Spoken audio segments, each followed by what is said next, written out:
Danger in the air. Tonight, plans for a state representative to regulate the use of ethylene oxide in Georgia.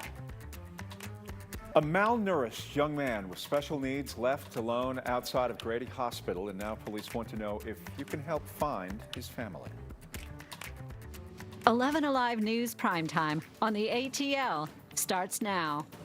Tuesday night in December in North Georgia, we know what that means. It means that we're tracking a rain-snow mix in parts of Metro Atlanta and North Georgia. So let's not waste any time and get straight to Chief Meteorologist Chris Holcomb in the Storm Tracker Center with what we can expect. Hey, Chris. Hey, how's it going? We've had this cold air that's moving in. You've been feeling those temperatures falling today as we still have some batches of moisture that will move in as well. We're dry in Atlanta now, but here's this next round of rain coming in from Alabama and into North Georgia. And as that colder air catches up with that, we are getting some reports of some mixing in some areas of far northwest Georgia, Dade, Walker County, Catoosa County, into Whitfield County. Not all of this is reaching the ground. It's very light, and we don't want to panic you or anything because this isn't going to be a major deal. We don't really expect to see much in accumulation. We just want everybody to be prepared in northwest Georgia that there is a chance that you'll see some flurries that'll be mixing in. We had good reports of this over in Huntsville and over much of northern Alabama. It changes over to all rain over toward Birmingham. So this entire system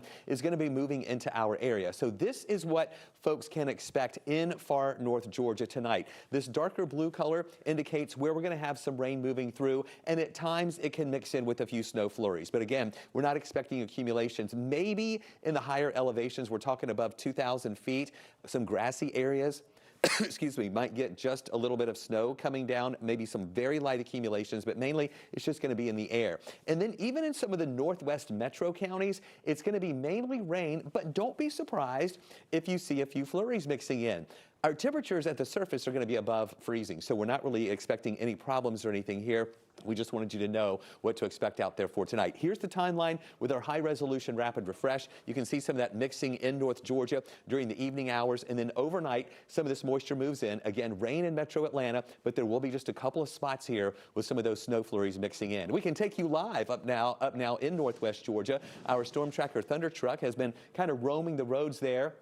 So far, seeing mainly just some light rain, but we'll be going back to our Thunder Truck throughout this newscast, also at 9 and 10 and 11 o'clock tonight, and let you see any transition that is taking place up in far northwest Georgia. Stay with us. We'll let you know more as we track this system moving through in just a few minutes. That is a lot to stay on top of, so now is the perfect time to download the 11 Alive app. You will always get weather alerts pushed straight to your phone to keep you up to date. Always a good deal, indeed. Yeah. All right. The goal is to clear the air in Metro Atlanta. State Representative Eric Allen is proposing legislation to regulate the use of cancer-causing toxin ethylene oxide. A plant that uses ETO is located in his backyard of Cobb and Fulton counties. 11 Alive's Elwin Lopez spoke with him before hosting a listening session with residents earlier tonight. State Representative Eric Allen says he plans to introduce 4 pieces of legislation on ethylene oxide here in Georgia, and says his goal is to keep people safe and for companies like Sterigenics and BD to be held accountable. One of the pieces of legislation Representative Allen thinks will have the most pushback from those companies is the plan to have 24/7 monitoring of the amount of ethylene oxide that is emitted from the plants. The way I've explained it is it's almost like a body camera for a police officer. If you're not doing anything wrong, all it's going to do is help protect you, But if you're not doing what's needed, then it's going to be used as an instrument for us to do corrective actions as far as how we regulate and keep our communities safe. And we spoke to a few people following the listening session held here today, and we'll tell you what they have to say coming up at 9. You can read more about Representative Allen's proposed legislation on our website over at 11alive.com. A teacher out of a job over what she wrote on the board. It is impossible to comprehend what she was thinking. Students were scared that something bad was about to happen to them or their teacher. One of the parents is speaking exclusively to 11 Alive's Latasha Givens. The DeKalb County School District confirms this is what the teacher wrote on a whiteboard at Lithonia Middle School on Friday. It reads, quote, "The owner of the next voice I hear is just asking to be named in my suicide note." They ran out of the room, screaming, yelling, even using profanity. They were shocked. This mother, who doesn't want to be identified, says the students thought the teacher would hurt herself in front of them or hurt the students themselves. Disbelief, shock, wow. How could a teacher be in the classroom with this type of mental health issue? The family says with the high rate of teen suicide and mental health issues, this ordeal prompted an unplanned conversation with their teen. Well, it was a very difficult conversation. I had to speak with her about how we are all human and that sometimes we don't feel well. And it's not something that you can see physically, but it's mentally. In a statement, DeKalb County School District confirmed what happened, saying that school administrators were made aware of the concerning comment displayed on the whiteboard, and the incident was swiftly handled, end quote. The district says the teachers submitted a letter of resignation. The school plans to provide additional support to students who were impacted. We've had a handful of frightening situations at other Georgia schools, too, when it comes to suicide and suicide attempts. Most recently, in 2018, a teacher barricaded himself inside of a classroom at Dalton High School and fired a gun. The bullet hit a window. Nobody was hurt. Jesse Davidson was later sentenced to 2 years in prison after he pleaded guilty to criminal damage to property and carrying a weapon into a school zone. Overall, though, a report in 2018 found suicide rates were extremely low among teachers, even as rates increased among children. If you are or if someone you know needs help, the National Suicide Hotline takes calls 24/7. That number is 1-800-273-8255. A young man who's believed to have special needs was left alone at Grady Hospital, and police have no idea who he is. That tops our speed feed tonight. Police are asking the public if they recognize him. They believe he could be in his teens. Police say he was with a woman at first, but then she left, leaving him alone outside. Now, according to police, he's nonverbal and appears to be malnourished. If you recognize him, contact police. Atlanta police say a shooting during Black Pride weekend was not hate-related. Antonio Starks was arrested for killing Ira Johnson back in September.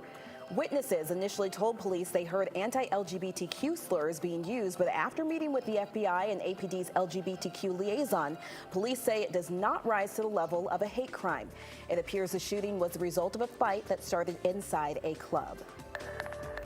A man is behind bars after allegedly attacking someone with a hammer and a saw. Police arrested Oluwatumewa Fese. They say he attacked another man who came to the suspect's home to complain about a damaged windshield. The victim was hit multiple times with the hammer and cut by the saw. He did require some stitches. It started with a push to help dozens of families struggling this holiday season, and now 66 children are in for a big surprise, thanks to a kind-hearted member and members of our community. Caitlin Ross explains how it all came together. Say lights. Yeah. Ain't it pretty? This is the first time 2-year-old Xander has seen a Christmas tree. His family was homeless last year and skipped the holiday altogether. It's been hard. Definitely some tough days. We're a unit. You know, we call ourselves Team Anderson. This year is different for the Andersons. They got a spot at the Odyssey Villas through Community Concerns Incorporated. It's an apartment complex for families struggling with homelessness. It gave the Andersons a place of their own, a place to put their Christmas tree. Got some ornaments, and we all put them up as a family. We can't have a big extravagant, but we can have tradition. People who work at the Odyssey Villas want that tradition for the families who live there to include children opening presents on Christmas morning. It's always just heart-wrenching to not have something on Christmas morning. Sabrina Banks is a caseworker there and asked one of their volunteers, Elle, to organize a toy drive. That way every kid can wake up on Christmas morning and have a gift to open. Elle was determined to make the toy drive a success for these kids. She got in touch with 11 Alive to try and raise money for the toy drive. And that's when I got a message from Cynthia Adams. She struggled growing up too, and she wanted these kids to know the magic of Christmas. You don't have to worry about your event. Everything is going to be entirely covered. Cynthia donated all of it, at least 4 toys for each of the 66 kids at the shelter. And here is more bags and bags and bags. So you have hundreds and hundreds and hundreds of toys for the kids for the holidays. Elle and Sabrina and everyone at Odyssey was overcome by Cynthia's generosity, by her kindness. all of us knows what it feels like to go through difficult times, and it's the support that gets us through it. You see the angel? Say angel. Well, their Christmas party will be next Thursday, the 19th, but they hope the joy this event spreads to these children will last all year long. We've put the information for the Odyssey Villas on our website, 11alive.com. No matter where you stand, it's been a historic day in Washington. Coming up, what we're learning about the articles of impeachment against President Donald Trump. And don't forget, we are streaming right now on the 11 Alive YouTube channel. You can subscribe and join the conversation in the community section. We've got more 11 Alive news in prime time after the break.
In a historic move today, House Democrats announced 2 articles of impeachment against President Trump, abuse of power and obstruction of Congress. The decision narrows the focus of the Democrats' case after more than 2 months of investigation. NBC's Alice Barr has the very latest from Washington.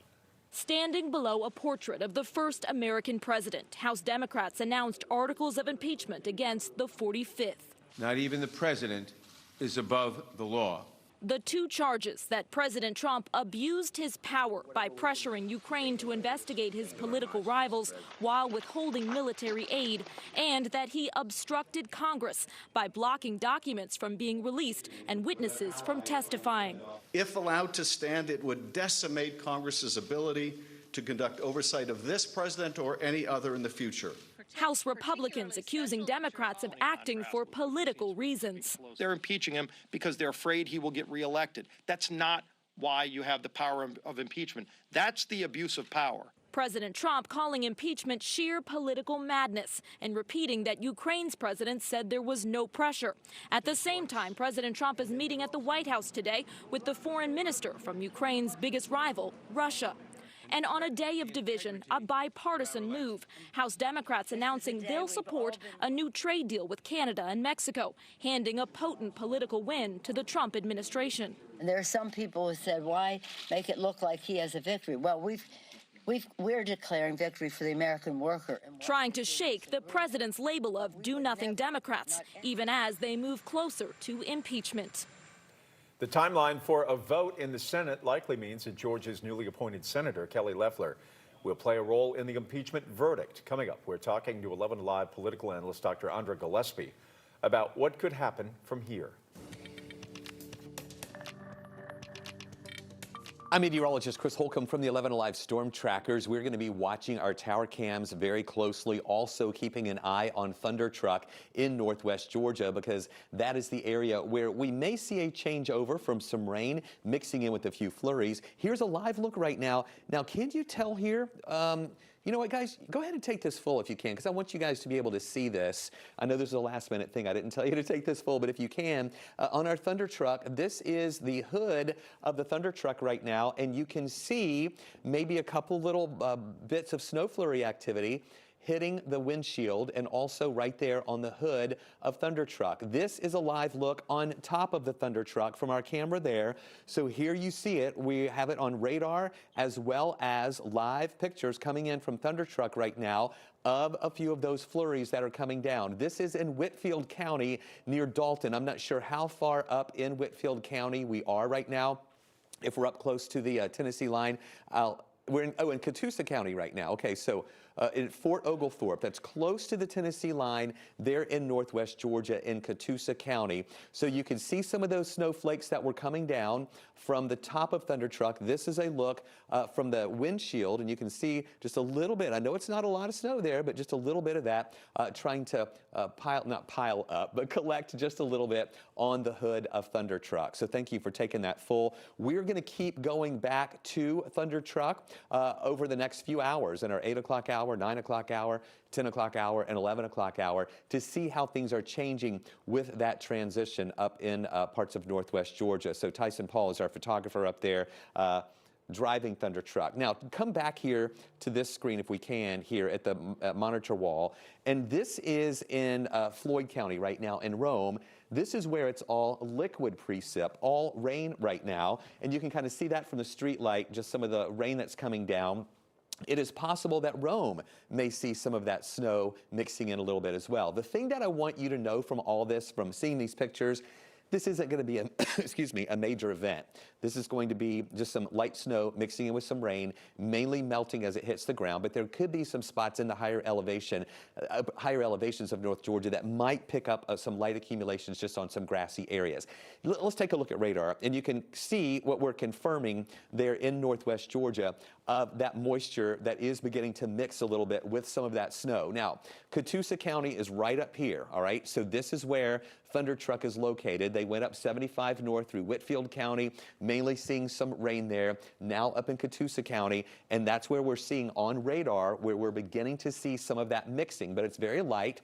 No major deal out there at all, no major travel issues or anything, but just that changeover to some of those snow flurries. And that goes up into Chattanooga, also back into North Alabama. We saw some pretty impressive pictures earlier out of Huntsville of some of the snow that was coming down there a little bit earlier. Then mainly rain all back into Birmingham. We don't have any precip here, but this next round of moisture is going to move through, and it's going to be mainly rain for us, but that mixing in over parts of North Georgia. Temperatures are above freezing at the surface, so we're not expecting any issues. It's 43 here. Even in Dalton, near where that's changing over, it's above freezing at the surface at 36, so that's why most of that is going to melt as it comes down.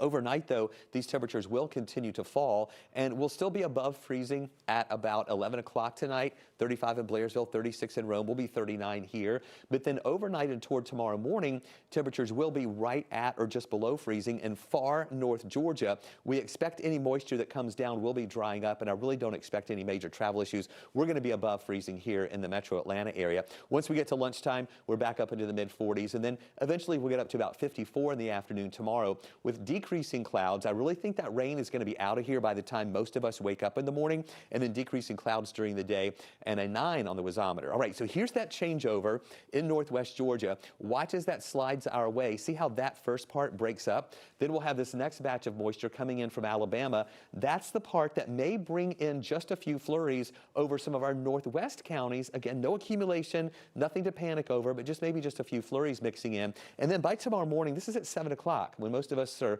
getting up and getting going here. The rain's going to be gone. We'll see dry weather for the rest of the day, northwest flow in here, and that's going to keep us dry. Also keeping us on the cool side. High temperatures right around 54 degrees. By Thursday morning, we're down to 37 with a high of 50.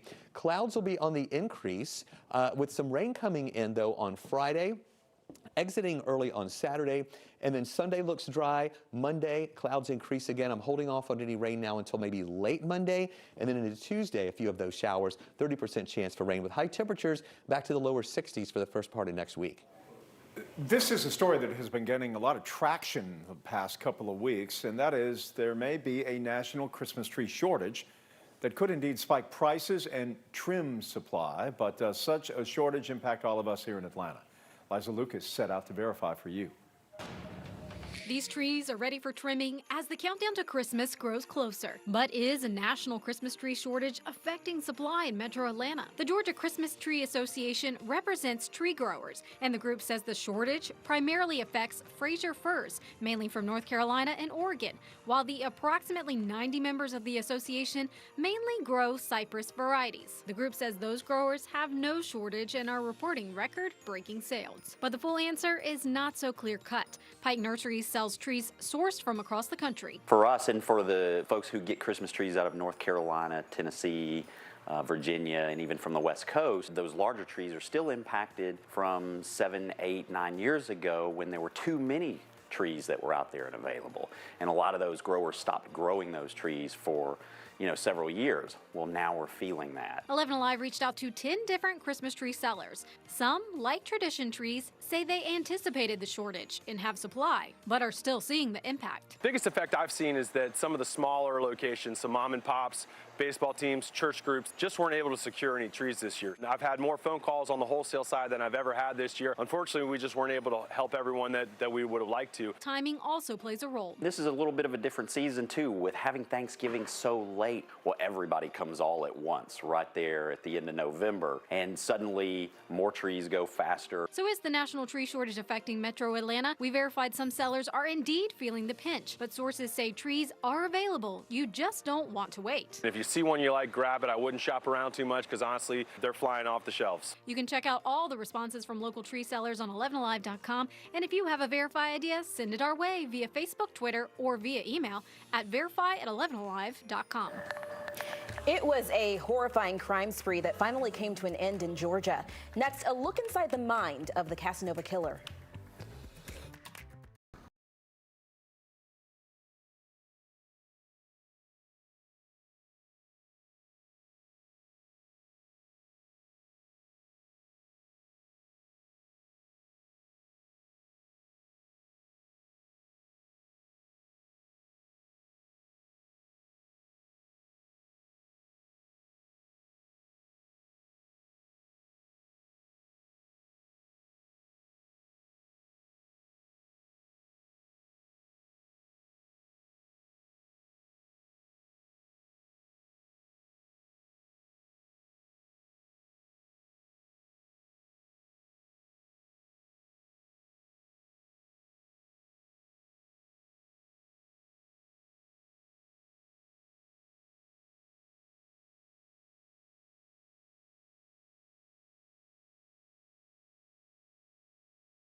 Murderer Paul John Knowles spent 1974 on the run, and his killing spree crossed the country, claiming at least 18 victims. Unbelievable. But one woman did get away, and now here we are 45 years later, a long time since 1974. And Barbara Maybe is able to finally spill the secrets of how she escaped a serial killer in a brand new 11 Alive documentary on the Casanova Killer. If I would have met Paul John Knowles at a nightclub, I would have gone out with him. He was very good looking. For an instant, I thought it was my ex-husband. I only marry good looking guys. And here I am in the same house that the kidnapping happened. So in 1974, on November the 14th, the day I'm never going to forget as long as I live, I knew something was wrong. And he said, "Don't turn around or I'll shoot you." And of course, I decided I'd turn around. And I couldn't believe what I did next. Walked him all the way through the house, this little cute house, and something made me go into the bedroom where Beverly was. She was tied up and with a sheet, and she had a gag over her face, and blood was coming out of the gag. I'm sorry. This maniac's in the bedroom with me, and he'd just finished tying up my son in the other bedroom, and I said, "Get the gag from out of her mouth. My God, she's got cerebral palsy. She's handicapped. What did you do to my sister?" I said, "Did you rape her?" And he says, "I didn't do anything. I didn't hurt her." And I said, "If you raped her," I said, "I'm going to kill you." I said, "That's my sister." We went from West Palm Beach all the way up to Fort Pierce, which is at least 60, 70 miles up north.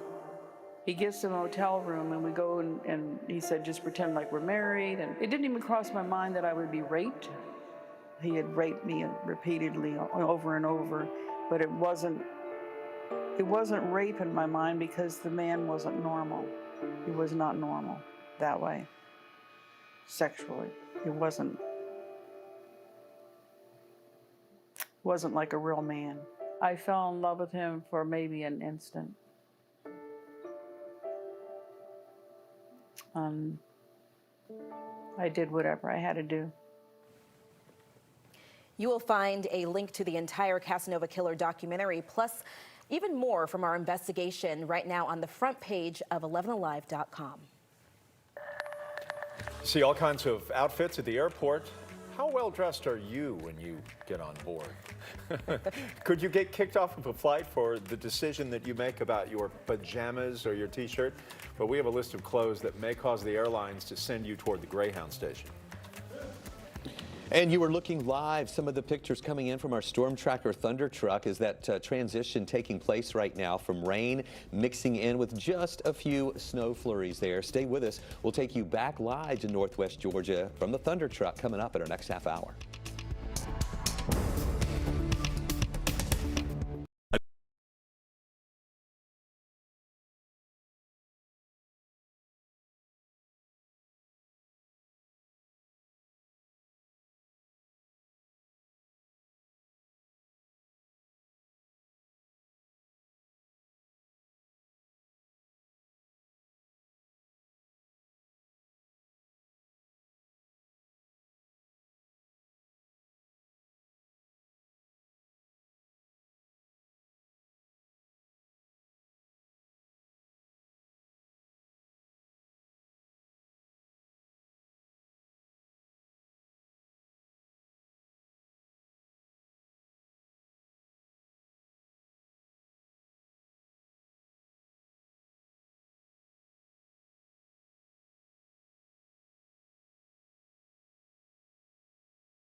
December in North Georgia, you know what that means? It means that Chris Holcomb is a busy man. Oh, yes. We're tracking a wintry mix moving into North Georgia and parts of metro Atlanta. So as Jeff was just talking about, Chief Meteorologist Chris Holcomb has been tracking that system all day and its impact. So hey, Chris, we saw some flurries. Yeah, up in northwest Georgia, we're seeing that change over from light rain to a few snow flurries mixing in. Not a huge deal, but that transition is taking place where it is changing over from rain to some light snow. We're dry here in Atlanta. We had some light rain that came through earlier. We're in a dry pattern here, but let me take you up to the north and west. This is where we see now some of that light snow that's coming down in parts of Dade County, Walker County, also here in Catoosa County. And here's 75 going up from Gordon County and Calhoun through Whitfield County at Dalton. As you get up into Catoosa County, that's where we're running into some of that snow that is coming down right now. Take a look at the bigger picture, or actually take a look at our thunder truck, and this is where what we're seeing right now. Now, what's happening is this is kind of coming in waves. This is a live look from our 360 camera on top of thunder truck, and you can see some of those flakes that are blowing by. Again, this is up in Catoosa County, up 75 there, not too far off from Fort Oglethorpe, and you can just see a few of those flakes that are flying by. A little earlier, we showed you a view from the windshield camera that looks out over the hood of the thunder truck, and we could see just a couple of those snow grains or snow flakes that were trying to stick to the hood, as of course they were drying up with the hood being warm there with the engine. And you can see there from the pavement and the grass in the background, we don't have any accumulations, and we really don't expect much in the form of accumulations in northwest Georgia. Temperatures right now at the surface are above freezing. This is mainly that changeover from rain to snow flurries in the air. Excuse me, but it's possible. In far north Georgia, in some of those higher elevations, we might see some light accumulations in some of the grassy areas there. Here's a look. We'll widen out just a little bit more on radar, and you can see how some of the snow extends back into northern Alabama. We had some good pictures coming in from Huntsville earlier. We had some snow also in parts of Chattanooga, and that's just what is edging in there to northwest Georgia. As this entire system moves our way tonight, it is mainly going to be rain here in metro Atlanta, and then a rain mixing in with snow over far north Georgia. And again, those higher elevations could see on grassy areas mainly just some light accumulations, but we don't expect any travel issues with this. And then I just don't want you to be surprised here in some of these northwest counties, from Cobb County, Paulding County, Haralson, Polk County, Floyd County, Bartow, Cherokee County, over into parts of Dawson County as well, and Forsyth County. We might see a couple of flurries mixing in, but it's mainly going to be rain. Just don't be surprised if you see a few of those flurries mixing in. Stay with us. We'll keep tracking that transition from thunder truck in northwest Georgia. We'll have more live reports and let you know what happens after this system moves through in just a few minutes. All right, we will see you soon, Chris. Thank you. As impeachment proceedings move forward in Washington, Georgia's governor is facing his own inquiry tonight. He will be questioned under oath by lawyers linked to his 2018 Democratic opponent, Stacey Abrams. A federal judge issued the ruling as part of a lawsuit filed by a voting rights group, which Abrams started. 11 Alive's Doug Richards talks us through what this means and what we can expect. Less than a month after Republican Brian Kemp won a close election for governor, a group founded by his opponent, Democrat Stacey Abrams, filed a lawsuit claiming gross mismanagement of the state voting system. The lawsuit claimed Kemp, as Secretary of State, violated the Constitution by, among other things, purging the names of inactive voters, making them ineligible to vote. Part of the evidence against Kemp are audio recordings of him at campaign events.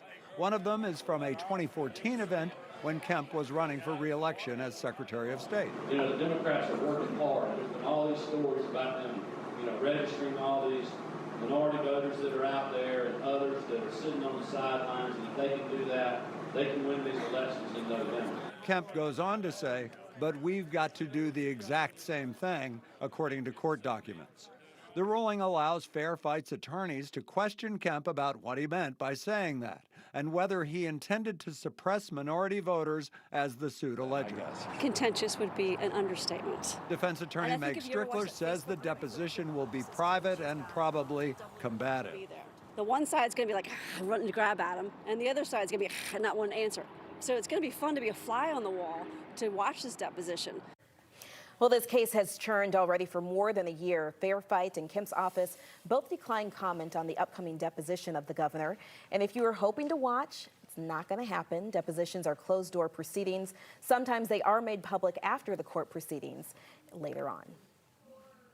Well, people see all kinds of get-ups at the airport. The lady on a 10-hour flight who's wearing heels and the guy with the neck pillow on his head, even though he's walking through security. And, of course, the grout fit. I just learned this today, and I'm a grout fitter.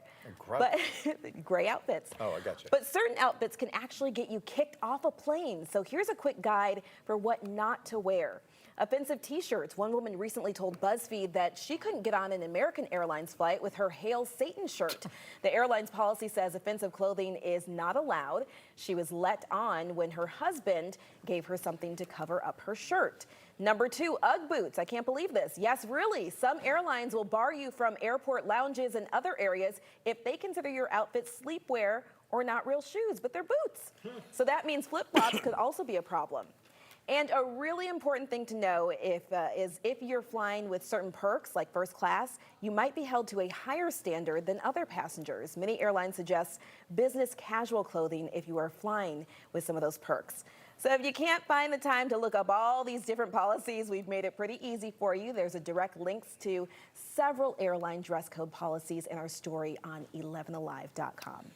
Coming up, Atlanta is one of the worst cities in the country for the dreaded porch pirates. Oh no. We're talking to the experts about how to keep an eye on your deliveries and away from those buccaneers.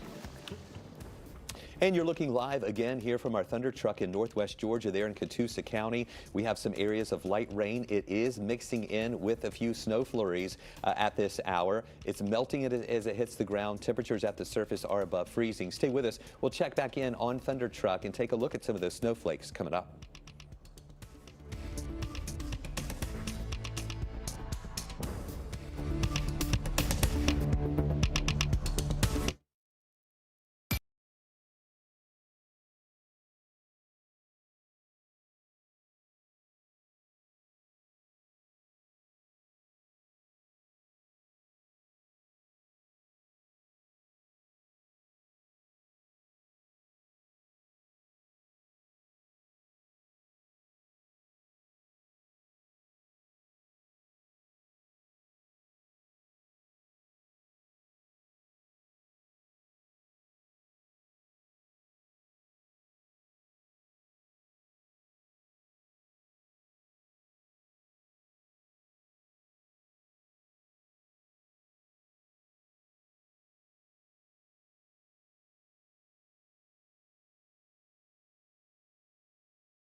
During the holidays, porch pirates run rampant, targeting unsuspecting families, and this year is absolutely no exception. As Ron Jones reports, Metro Atlanta is one of the most vulnerable communities in America. They're bold, brazen, and heartless porch pirates. 'Tis the season for thieving. Nationwide, nearly 2 million packages are stolen or missing every single day. 23 million Americans have had a package stolen from their front porch or mailbox. And Metro Atlanta is in the top 10 for the most Amazon package thefts in the U.S. And according to parcelpending.com, 74% of packages are stolen in broad daylight. Come on now. Seriously, dude? Law enforcement officials say we can avoid problems like this with these porch pirates if we adhere to these principles. I'm watching you. There's a few things that we can recommend. Detective Adrian Thompson of the DeKalb County Police Department suggests using a mail drop service with companies such as Amazon, UPS, or USPS. So therefore your package isn't sitting on your front porch for 4, 5, 6 hours for these thieves to come and pick it up. And get to know your neighbors so you can help each other when expecting packages. Be friendly with your neighbors if they need help picking up packages, if they're going to be gone for an elongated period of time. And home security cameras can help officers capture criminals. Having cameras around your home, because that does deter some of the crime.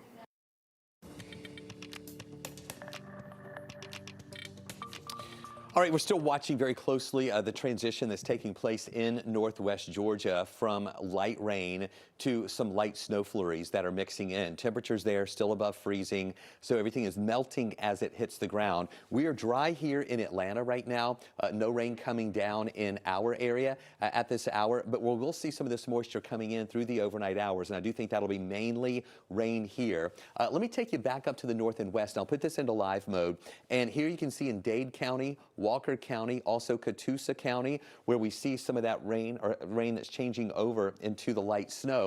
As you move down more to the south into Gordon County, southern Whitfield, into Chattooga County, also Floyd County, this is mainly just some light rain coming in. But then moving back a little bit more here over parts of North Alabama, they actually just issued a winter weather advisory for parts of North Alabama with a ½ inch to even an inch of snow in parts of the Huntsville area and in North Alabama. It's all rain down into the Birmingham area. So this is going to be all this moisture starting to move our way during the nighttime hours, mainly light rain here in Metro Atlanta.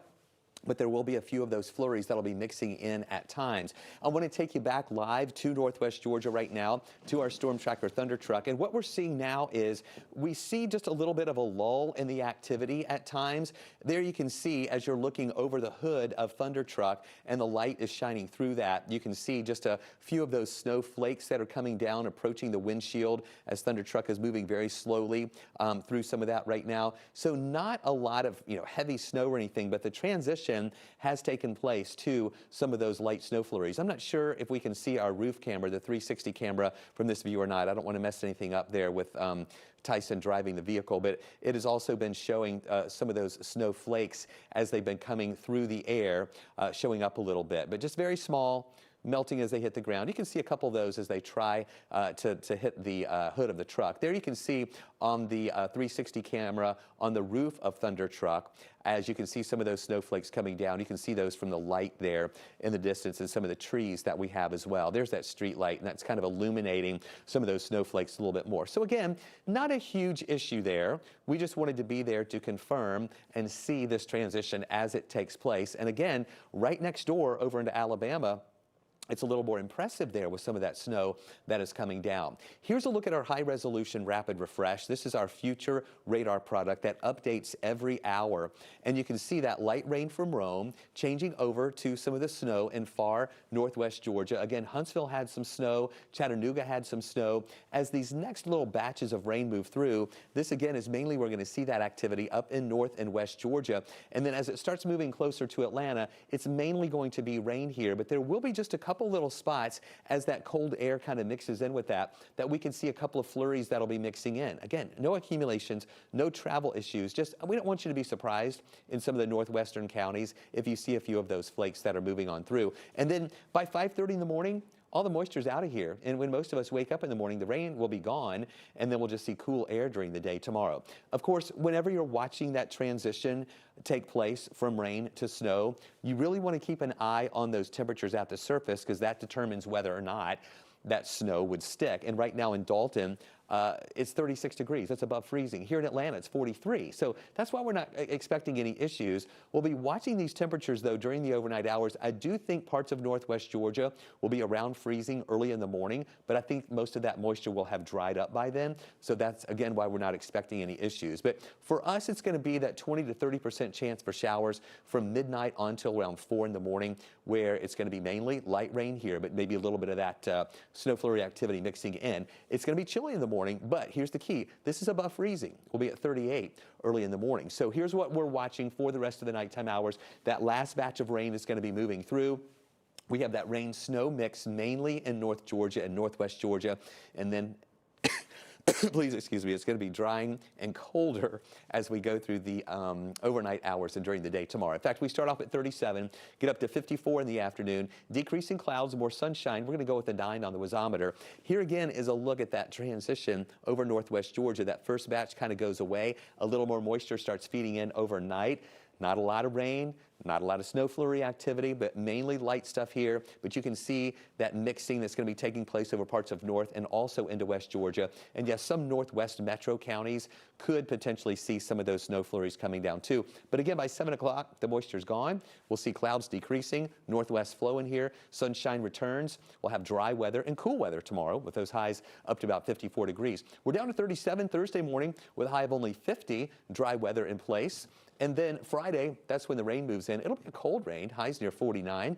A few showers early on Saturday morning, and then that moves out for drier weather later in the day. We'll have a high of 59. Sunday looks dry, increasing clouds Monday. I'm holding off on rain chances right now on Monday until late Monday, and then it goes into Tuesday with a 30% chance for showers with high temperatures in the lower 60s for the first part of next week. The impeachment process against President Trump has taken a historic step. We are looking at what happens next when we come back.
Today, the House Judiciary Committee announced articles of impeachment against President Trump. They decided on 2 articles that President Trump abused the power of the presidency by trying to pressure Ukraine to open an investigation into former Vice President Joe Biden, and that he obstructed Congress by blocking requested documents and telling his staff to deny congressional subpoenas.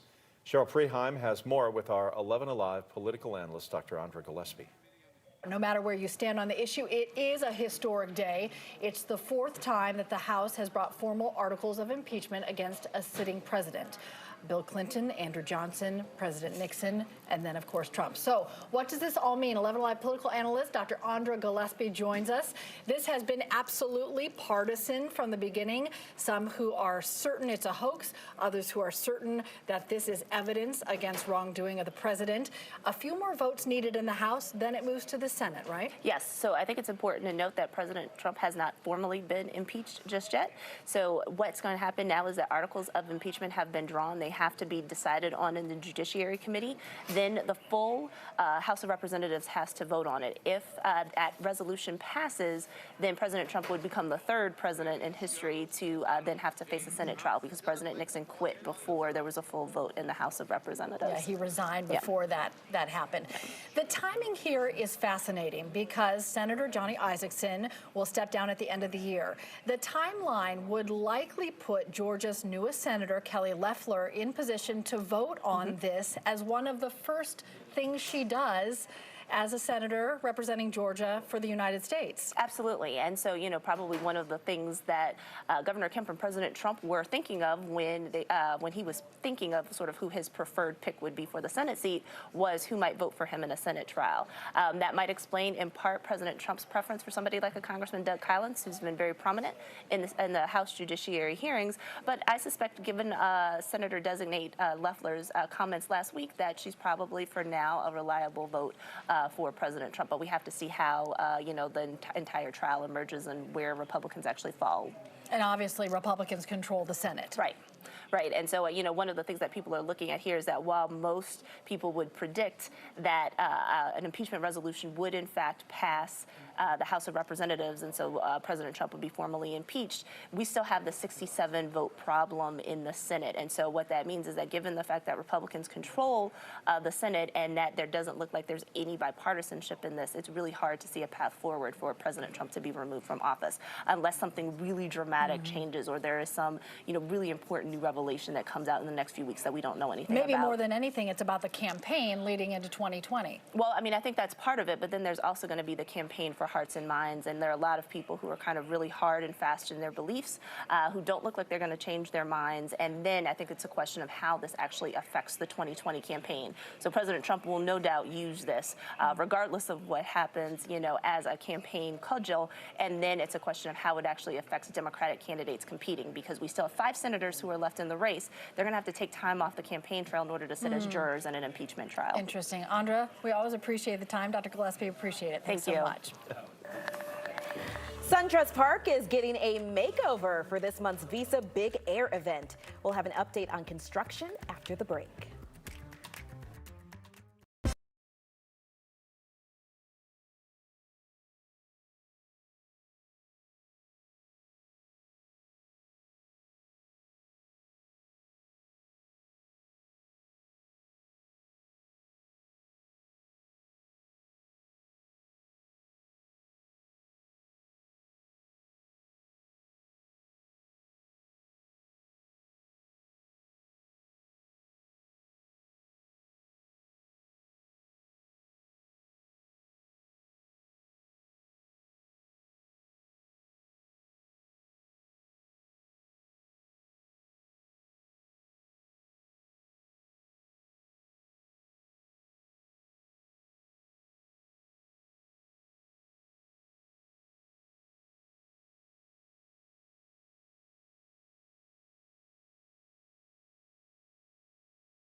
SunTrust is becoming a Southern Vail. Progress is being made on the construction of the steel ski slope for this month's Big Air event. Are you ready? I'm ready. I'm ready. The 15-story slope will hold more than 8 tons of snow. That is 10 times the weight of a space shuttle.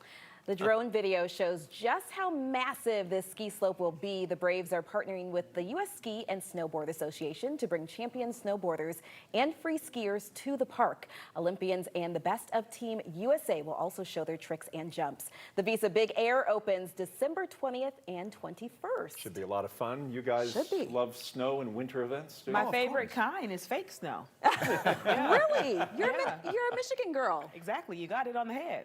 Yeah, I don't want to deal with it. When you grow up with snow up to your knees any given day in the wintertime, give me the fake stuff at a fun event where I'm not actually freezing. That's I right, like the because real stuff. As a reporter, I don't want to work in it, but I love to watch it. The from look a of distance. it. Yeah, there you go. So maybe we'll have to From take a a field distance trip. in the south. Yeah.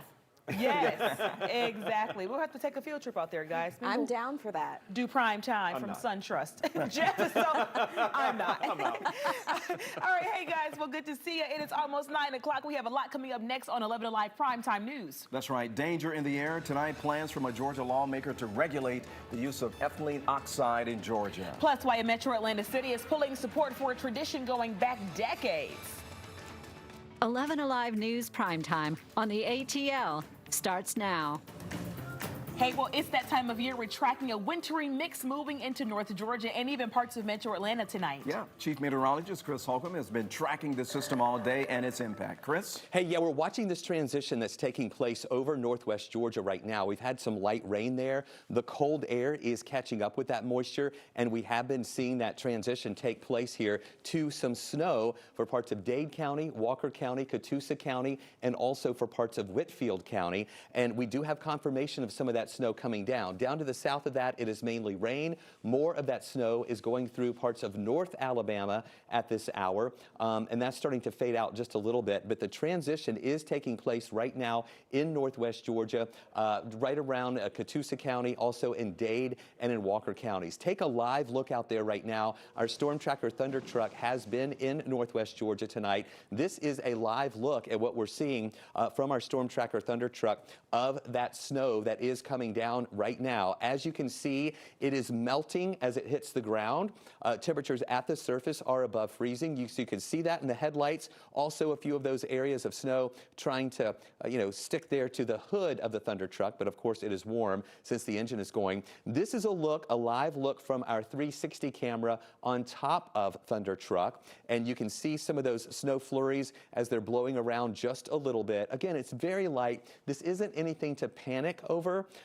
Just a few light snow flurries that are coming down, mixing in with a little bit of that rain. The good news is that right now, temperatures at the surface are above freezing, so we're not really seeing any issues with anything sticking to the ground or anything. But it's just a nice, pretty sight to see in northwest Georgia, some of those flurries as they're coming down. Now, I know many of you may be asking, is this system going to impact us? Well, there may be a few flurries mixing in over parts of northwest Georgia during the early morning hours or overnight hours here. But again, we don't expect to see any accumulations in some of those northwest metro counties. We'll break those chances down for you coming up in just a few minutes, and we'll take you back live to northwest Georgia and Thunder Truck in just a little bit. All right, thanks, Chris. Well, now is the perfect time to download the 11 Alive app. You will always get the weather alerts pushed straight to your phone.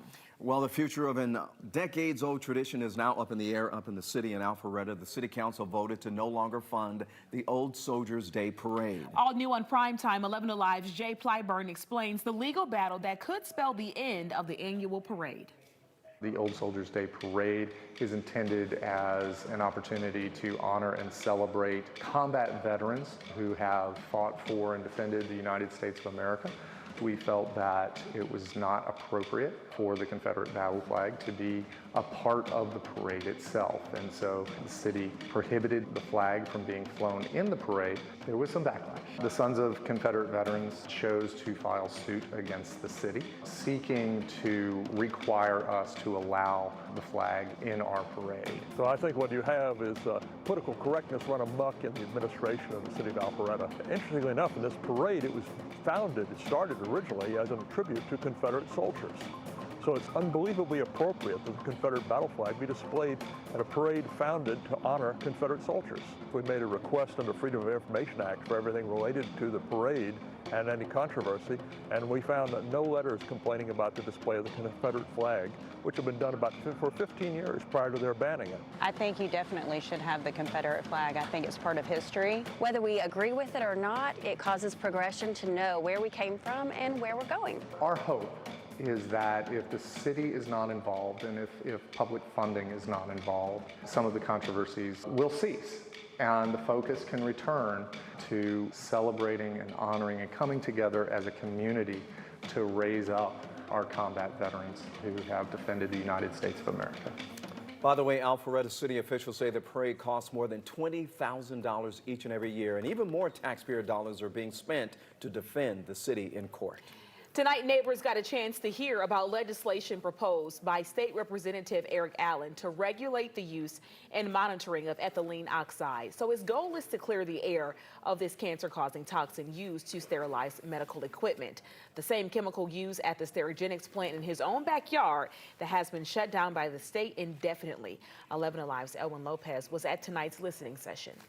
And along with the Sterigenics plants, BD plants in Covington and Madison have been widely criticized for its use of ethylene oxide. Now, those BD plants remain open, but under the watchful eye of state officials as they work to clean up some of their emissions of ETO. Now, Representative Allen is proposing 4 pieces of legislation to address the dangers to nearby communities. The proposed legislation will look to address permitting, testing, and monitoring of ethylene oxide use in Georgia. Representative Allen wants to require testing and 24-hour monitoring of the cancer-causing emissions at the stack of these facilities. This is really the most important to me because right now all of the reporting that we get is self-reporting or process reporting. This will be the first time that we will have 24/7 monitoring of what comes out of those stacks, and that's very important. Allen is also pushing legislation that would limit how close these plants can be to homes, schools, and daycare centers.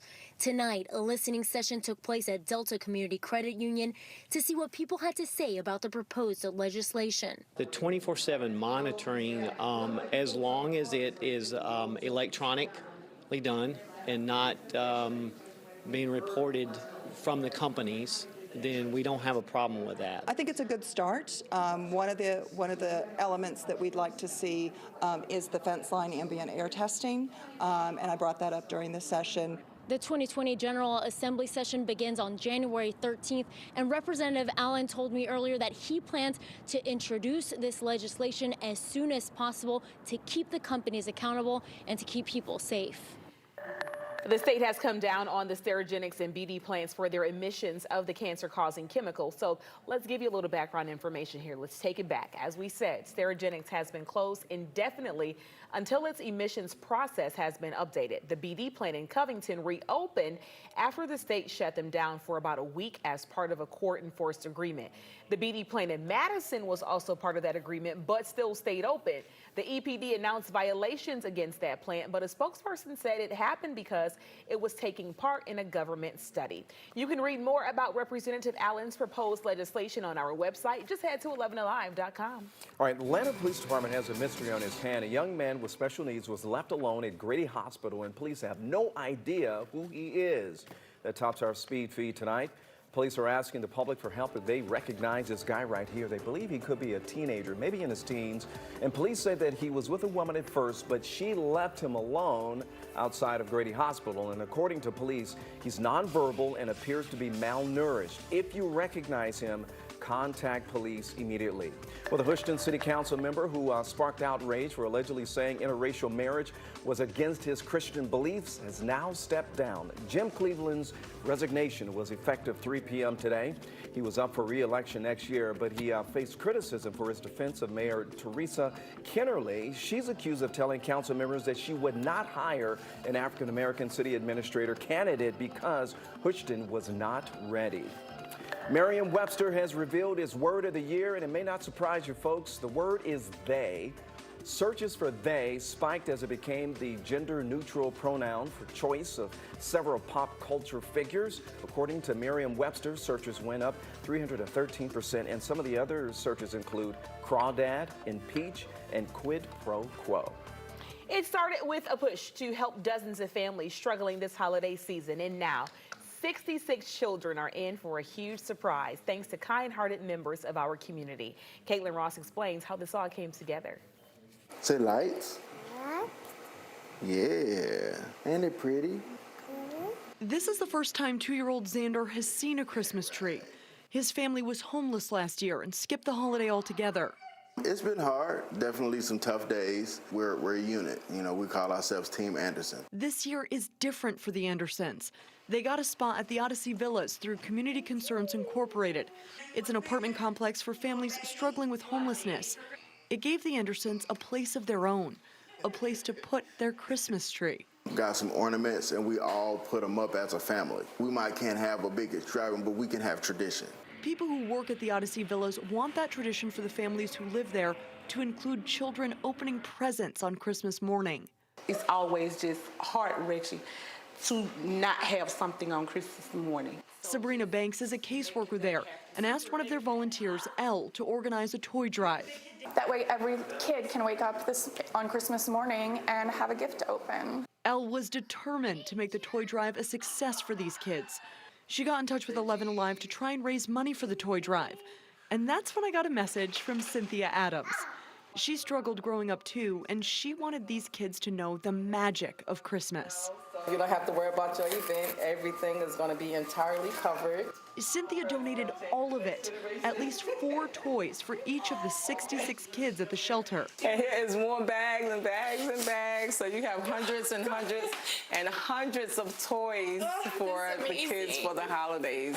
Elle and Sabrina and everyone at Odyssey was overcome by Cynthia's generosity, by her kindness. All of us knows what it feels like to go through difficult times, and it's the support that gets us through it. You see the angel? Say angel. That's like my favorite story of the day, guys. So their Christmas party is going to be next Thursday, the 19th, but they hope the joy this event spreads to the children will last all year long. We put the information for the Odyssey Villas on our website, 11alive.com. Touching story there. Straight ahead, a teacher out of a job over what she wrote on the board and why students and parents were so freaked out. Chief Meteorologist Chris Holcomb live on Facebook right now taking your weather questions. And you can join the conversation right now on his Facebook page. We're going to catch up with him a little later after the break. And don't forget, we're streaming right now live on our 11 Alive YouTube channel. Subscribe and join the conversation in the community section. And we've got more 11 Alive news primetime after the break.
A teacher out of a job after what she wrote on the board. Yeah, students were terrified that something bad was about to happen to them or to that teacher. One parent is now speaking exclusively to 11 Alive's Latasha Givens. The DeKalb County School District confirms this is what the teacher wrote on a whiteboard at Lithonia Middle School on Friday. It reads, quote, "The owner of the next voice I hear is just asking to be named in my suicide note." They ran out of the room, screaming, yelling, even use of profanity. They were shocked. This mother, who doesn't want to be identified, says the students thought the teacher would hurt herself in front of them or hurt the students themselves. Disbelief, shock. Wow. How could a teacher be in the classroom with this type of mental health issue? The family says with the high rate of teen suicide and mental health issues, this ordeal prompted an unplanned conversation with their teen. Well, it was a very difficult conversation. I had to speak with her about how we are all human and that sometimes we don't feel well. And it's not something that you can see physically, but it's mentally. In a statement, DeKalb County School District confirmed what happened, saying school administrators were made aware of the concerning comment displayed on the whiteboard and the incident was swiftly handled. The district says the teacher submitted a letter of resignation. The school plans to provide additional support to students who were impacted. We've had a handful of scary situations at other Georgia schools when it comes to suicide and suicide attempts. Most recently, let's take you back to 2018. You might remember this one. A teacher barricaded himself inside a classroom at Dalton High School and fired a gun. The bullet hit a window, but no one was hurt. Jesse Davidson was later sentenced to 2 years in prison after he pleaded guilty to criminal damage to property and carrying a weapon into a school zone. Overall, though, a report in 2018 found suicide rates were extremely low among teachers, even as rates increased among children, unfortunately. If you or someone you know needs help in this area, the National Suicide Hotline takes calls 24/7. The number 1-800-273-8255. Hey, good evening, everybody. I'm meteorologist Chris Holcomb from the 11 Alive Storm Trackers. I know if you haven't watched us over the past few nights, you might be thinking, what is that thing sticking up in the shot here? This is my phone. I'm in the middle of doing a Facebook Live right now on my Chris Holcomb 11 Alive Facebook page. I've been talking with some of you live here on the phone here on Facebook Live and getting some of your comments about what you're seeing in Northwest Georgia. We have a comment here from Carolyn Rand saying we have light rain or light snow right now up at Lookout Mountain in Dade County. That's in far northwest Georgia. Cynthia Kohler says not seeing anything but rain so far on Sassafras Mountain. We also have other reports coming in. Let's see here, snowing lightly on Lookout Mountain in Dade County. That's from Carolyn. Wanda Wolf says, hey, Chris, send some snow this way. Let's see here. And Monica Castro says, I like this format. I'm glad you guys are liking it. I'm also monitoring our 11 Alive Community Storm Tracker page. Many of our storm trackers are reporting some snow flurries. In fact, we have some, Janet Looney in Cartersville reports some snow flurries there, as well as Janet Cole also reporting a few snow flurries in the Cartersville area. So let me break down for you what's going on. We're dry here in Atlanta. I want to take you, though, up to the north and west because this is the area that we've been watching for that potential for some snow flurries, and that's what we're seeing now. Dade County, Walker County, Catoosa County, Whitfield County, even parts of northern Murray County seeing a little bit of that light snow, some of that trying to edge down into parts of Chattooga County as well. But you can see that the transition has taken place now from the light rain to some snow. I want to take you there live right now and show you our Storm Tracker Thunder Truck. The Thunder Truck has now moved over into Walker County, so that's a little bit more north and west of 75. And you can see some of those snow flurries coming down pretty well right now from our Storm Tracker Thunder Truck there in the Walker County area. You can see as the truck is kind of moving along there that you can see some of those snow flurries that are moving through. The thing I want you to notice is as this snow flurry activity is hitting the ground, the temperature at the surface is above freezing, so it is melting when it hits the ground. So it's not causing any issues there. Temperatures are in the mid to upper 30s in northwest Georgia. So what you're seeing is just something that looks pretty.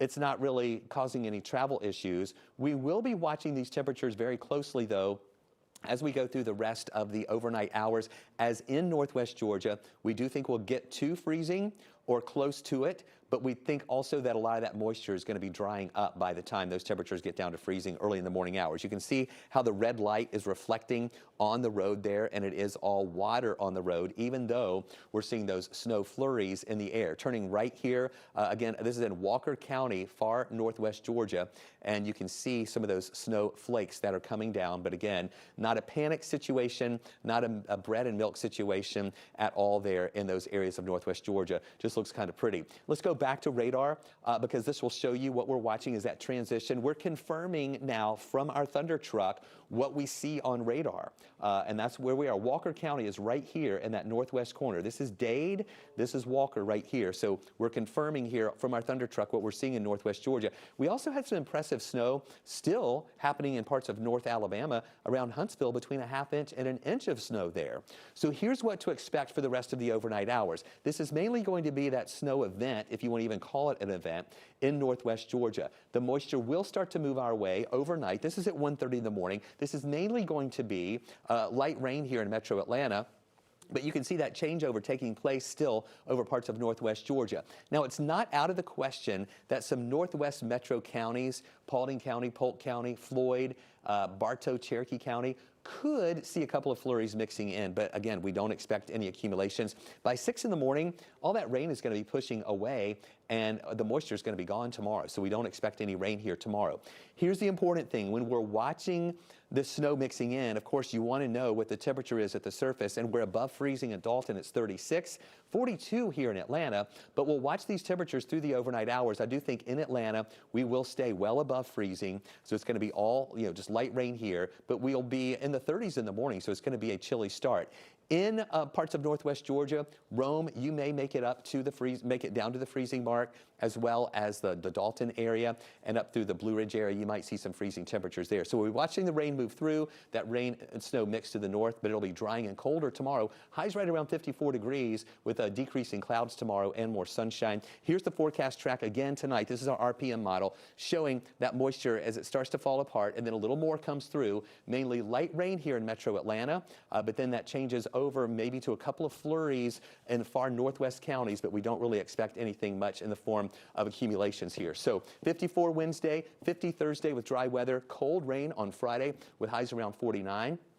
59 Saturday as the rain moves out. Dry Sunday, increasing clouds Monday, a couple showers late Monday, but mainly into Tuesday, a few showers with high temperatures there in the lower 60s. All right, thanks a lot, Chris. It was a horrifying crime spree that finally came to an end in Georgia. Next, a look inside the mind of the Casanova killer.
Welcome back, everyone. Murderer Paul John Knowles, been on the run since 1974. His killing spree crisscrossed the country, claiming at least 18 victims. But one woman got away, and now, 45 years later, Barbara Maybe Abel is finally spilling the secrets of how she escaped a serial killer in a brand new 11 Alive documentary on the Casanova Killer.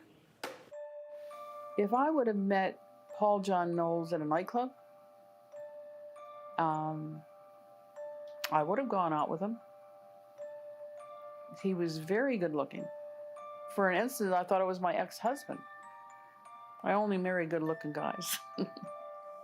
And here I am in the same house that the kidnapping happened.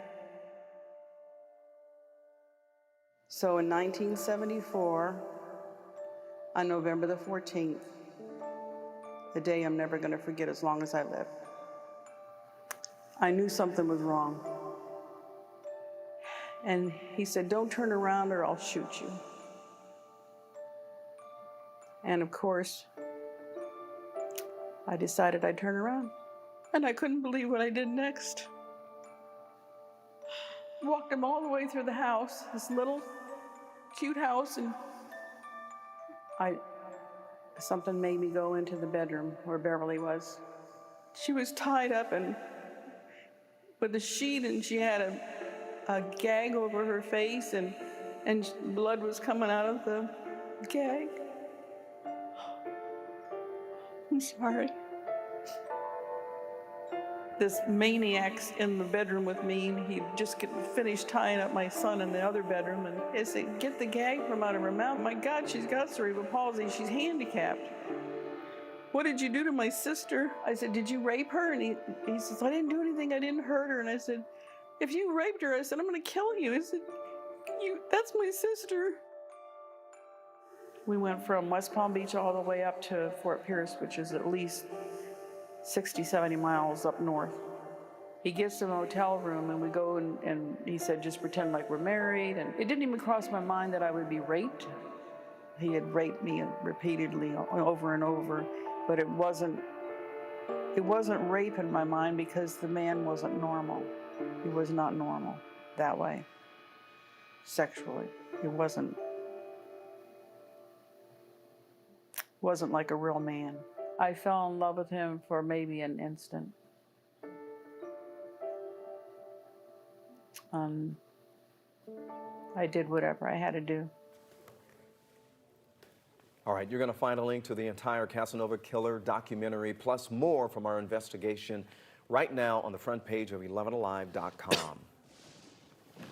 You are looking live in Northwest Georgia in Walker County, where we are tracking that transition that's taking place from light rain to a few snow flurries. Mainly these snow flurries are in the air as they fall and then melt as they hit the ground. Stay with us. We'll take you back live to Northwest Georgia and show you where this snow is headed on radar and our forecast track coming up.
Okay, right now we're already seeing a wintry mix falling in North Georgia as we speak. Let's get straight to Chief Meteorologist Chris Holcomb in the Storm Tracker Center looking at that for us, Chris. Yeah, this just came in a second ago. I'm updating this data that just came in from the National Weather Service.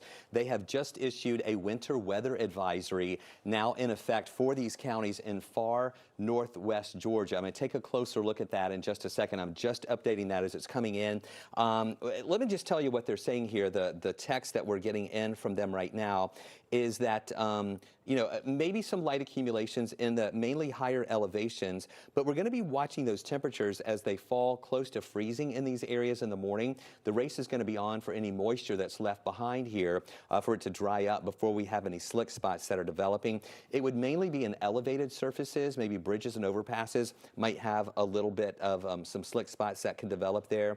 So that's what we're reporting, or what we're seeing right now, brand new. And I'm going to go over those counties with you in just a second. But first, I want to show you what we have going on with that transition that is taking place from rain to those snow flurries. Nothing going on here in Atlanta, but as you can see here in northwest Georgia, we do have that snow that's kind of mixing in for Dade County, Walker County, Catoosa County, also Chattooga, Whitfield County, and Murray County. That's where we're seeing that change over to some snow right now, mainly light stuff. It's not sticking to the ground. It is melting as it hits the ground, but this has been a little more impressive over in Alabama, where they've had a ½ inch to an inch of snow there, and parts of Tennessee seeing that too. So excuse me, we're going to be watching this for the rest of the overnight hours tonight as more of this moisture moves in.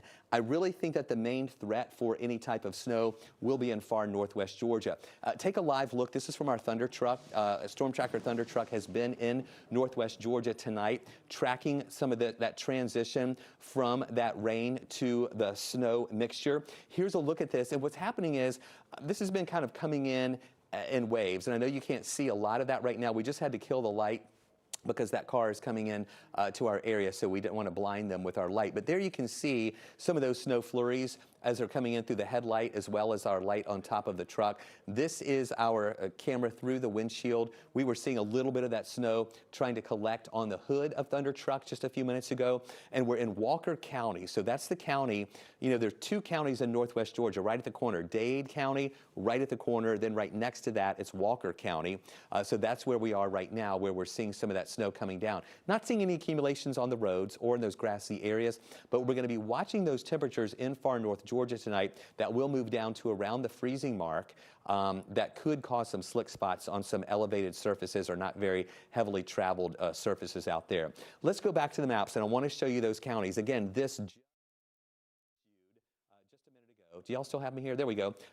This was just issued just a moment ago, a winter weather advisory, and I know this should say through Wednesday morning, all right? Not Tuesday morning, through Wednesday morning. Dade, Walker, Chattooga County, Catoosa County, Murray County, Gordon County, Pickens County, Gilmer and Fannin County, Dawson, Lumpkin, and White County, Townsend, Union counties. You are in that winter weather advisory where we could see some snow totals up to a ½ inch in some spots, and maybe above 2,000 feet. We might even see some of those accumulations around an inch. So kind of upping those amounts just a little bit as this moves on through. And that's pretty much in this area that I was detailing for you earlier with that rain-snow mix. But I also want you folks in northwestern metro counties to know that it's mainly going to be rain, but just don't be surprised if you see a couple of flurries that could mix in with that overnight. But again, we don't expect any travel problems here. This is our high-resolution rapid refresh model. This updates every hour, show you the future radar. As the system moves in, some of that rain breaks up, that mix up in northwest Georgia, and then by 1:30 in the morning, again, some light rain coming into metro Atlanta. I really think it's going to be all mainly rain here, but don't be surprised on the northwest side if you see just a couple of flurries mixing in. And then by the time most people wake up in the morning, the rain's going to be gone. Stay with us. I'm going to take a closer look at those temperatures for you and walk you through that during the overnight hours to show you which areas could get to close to freezing by tomorrow morning. We'll have to watch for any of those potential slick spots that could develop on those elevated surfaces. We'll have a lot more on that and another live look from Thunder Truck in just a few minutes. All right, Chris, we'll see you in a couple of minutes, sir. As impeachment proceedings move forward in Washington, D.C., Georgia's governor is facing his own inquiry tonight. He's going to be questioned under oath by lawyers linked to his 2018 Democratic opponent, Stacey Abrams. Now, a federal judge issued the ruling as part of a lawsuit filed by a voting rights group, which Abrams started. 11 Alive's Doug Richards spoke with us, so talks us through what this means and what we can expect. Less than a month after Republican Brian Kemp won a close election for governor, a group founded by his opponent, Democrat Stacey Abrams, filed a lawsuit claiming gross mismanagement of the state voting system. The lawsuit claimed Kemp, as Secretary of State, violated the Constitution by, among other things, purging the names of inactive voters, making them ineligible to vote. Part of the evidence against Kemp are audio recordings of him at campaign events. One of them is from a 2014 event when Kemp was running for re-election as Secretary of State. You know, the Democrats are working hard. There's been all these stories about them, you know, registering all these minority voters that are out there and others that are sitting on the sidelines. And if they can do that, they can win these elections in November. Kemp goes on to say, but we've got to do the exact same thing, according to court documents. The ruling allows Fair Fight's attorneys to question Kemp about what he meant by saying that, and whether he intended to suppress minority voters as the suit alleges. Contentious would be an understatement. Defense attorney Meg Strickler says the deposition will be private and probably combative. The one side's going to be like running to grab at him, and the other side's going to be not want to answer. So it's going to be fun to be a fly on the wall to watch this deposition. By the way, Fair Fight and Kemp's office both declined comment on the upcoming deposition of the governor. Depositions, by the way, are closed-door proceedings with lawyers in private conference rooms, and sometimes are made public after the court proceedings are through. All right, so people see all kinds of get-ups at the airport, right? We know, so we've seen some weird things. The lady on a 10-hour flight who's wearing high heels. What about the guy with the neck pillow on his head, even though he's walking through security? Like, why are you wearing it? And of course, the grout fit. Guys, I had to ask my producer what was a grout fit. It is a gray shirt and gray sweatpants. But certain outfits can actually get you kicked off of a plane. Who knew? So here's a quick guide for what not to wear in case you're traveling for the holidays, all right? Offensive t-shirts. One woman told BuzzFeed recently that she couldn't get on an American Airlines flight with her Hail Satan shirt. The airline's policy says offensive clothing is not allowed, and she was let on when her husband gave her something else to wear to cover up that shirt. Number 2, Ugg boots. I am offended. What? I wear my Ugg boots every day. Right? Yeah. Some airlines will bar you from airport lounges and other areas they consider your outfit to be sleepwear or not real shoes. That means flip-flops can also be a problem sometimes too. And a really important thing to know is if you're flying with certain perks, you might be held to a higher standard than other passengers.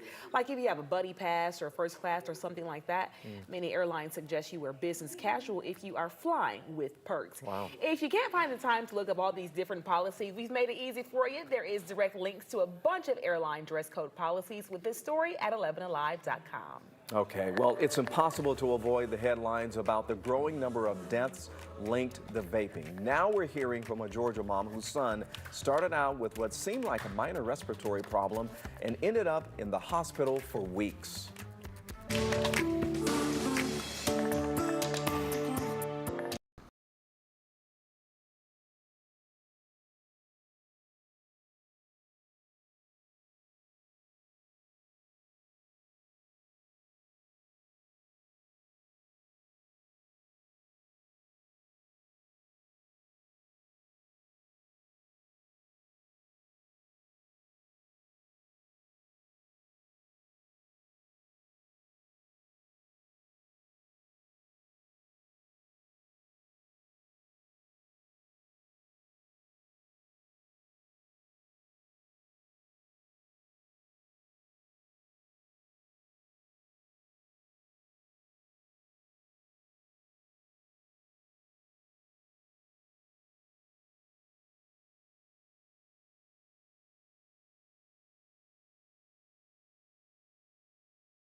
24 years ago, a bomb went off in Centennial Olympic Park, and tonight, a movie about a security guard who likely saved dozens of people is premiering right here in Atlanta.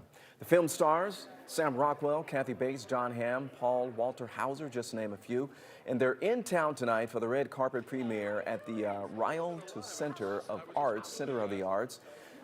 Now, the film follows the media frenzy that saw Richard Jewell go from hero to primetime suspect in the FBI's investigation into the bombing.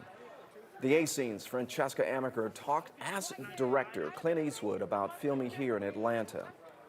And I went through the screenplay that had been submitted to me, and I thought it was an American tragedy that should be rectified or should be told. What would you say was the most memorable moment shooting with this amazing cast that you put together? And this is such a tragedy that happened here in Atlanta. What was most memorable for you filming this here?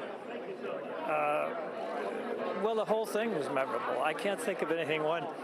We tried to do everything as authentic as possible. We even went back to the apartment building where Bobby Jewell and Richard Jewell lived. The park people were so great about giving us permission to use the park and rebuild the stage the way it was then, and rebuild the tower the way it was then. And it just couldn't have been more perfect. By the way, we're going to have more from the red carpet tomorrow morning, and the A-Scene on the Morning Rush. The film is not without controversy, of course. Cheryl Preheim has that part of the story. There is strong pushback from people who say the memory of an Atlanta newspaper reporter is being unfairly trashed in a new movie. Some of you have even direct messaged me about it already this week. AJC lawyers demanded the makers of the movie about the Olympic Park bombing add a disclaimer that parts of the story about the reporter, Kathy Scruggs, are not true. But the studio won't budge, even as the movie premieres in Atlanta. Centennial Olympic Park hosted the World Celebration. 50,000 people there after midnight, July 27th. Security guard Richard Jewell found a backpack, a pipe bomb inside, and started getting crowds of people away from it.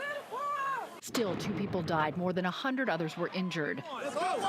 Jewell saved lives, was seen as a hero. Did the job that I was trained to do. Until a story broke that he was a suspect. Kathy got that story through a leak. AJC police reporter Kathy Scruggs got the tip. It was a law enforcement leak, and she just had good sourcing. But the new movie about Richard Jewell paints Scruggs as someone who used intimate encounters with sources to get information. I never had an experience with her that in any way suggested to me she was anything but a top-notch, aggressive, very traditional newspaper reporter. She knew everybody in the police department. Kathy Scruggs got the story right. The FBI did consider Jewell a suspect, but later cleared him. But his life was never the same. Scruggs either. Very hard thing for Kathy. She died young following an overdose of painkillers. There's no question in my mind that Richard Jewell was the victim of all this stuff. I also think Kathy was the victim, and it's easy now to portray her any way you want because she's dead. People who knew her then want to set the record straight. Remember her for what she was, a hard-working reporter who got a story legitimately. She was not a monster. She was a pro. The New York Times notes there is a disclaimer at the end of the movie saying it was based on actual historical events, and dialogue in certain events and characters contained in the film were created for the purposes of dramatization. But you have to wonder how many movie viewers are going to stick around to see that statement tucked into the credits. It certainly doesn't seem like enough for AJC editor Kevin Riley. He told IndieWire, perpetuating false tropes about female reporters and journalism itself should not go unchallenged in a time when our profession finds itself under almost constant attack. Clint Eastwood made the movie. The Atlanta premiere is tonight. It opens across the country on Friday.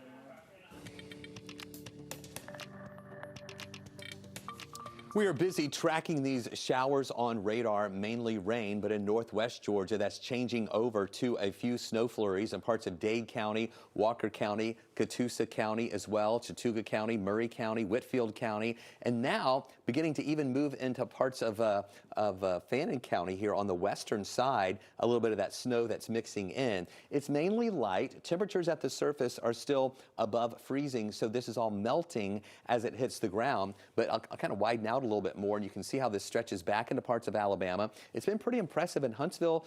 We've had reports between a half inch and an inch of snow over parts of northern Alabama and into parts of Tennessee as well. And as I put this into motion, you can see how this continues to feed into mainly northwest Georgia, but we'll eventually see this moisture move into our area tonight in the form of light rain.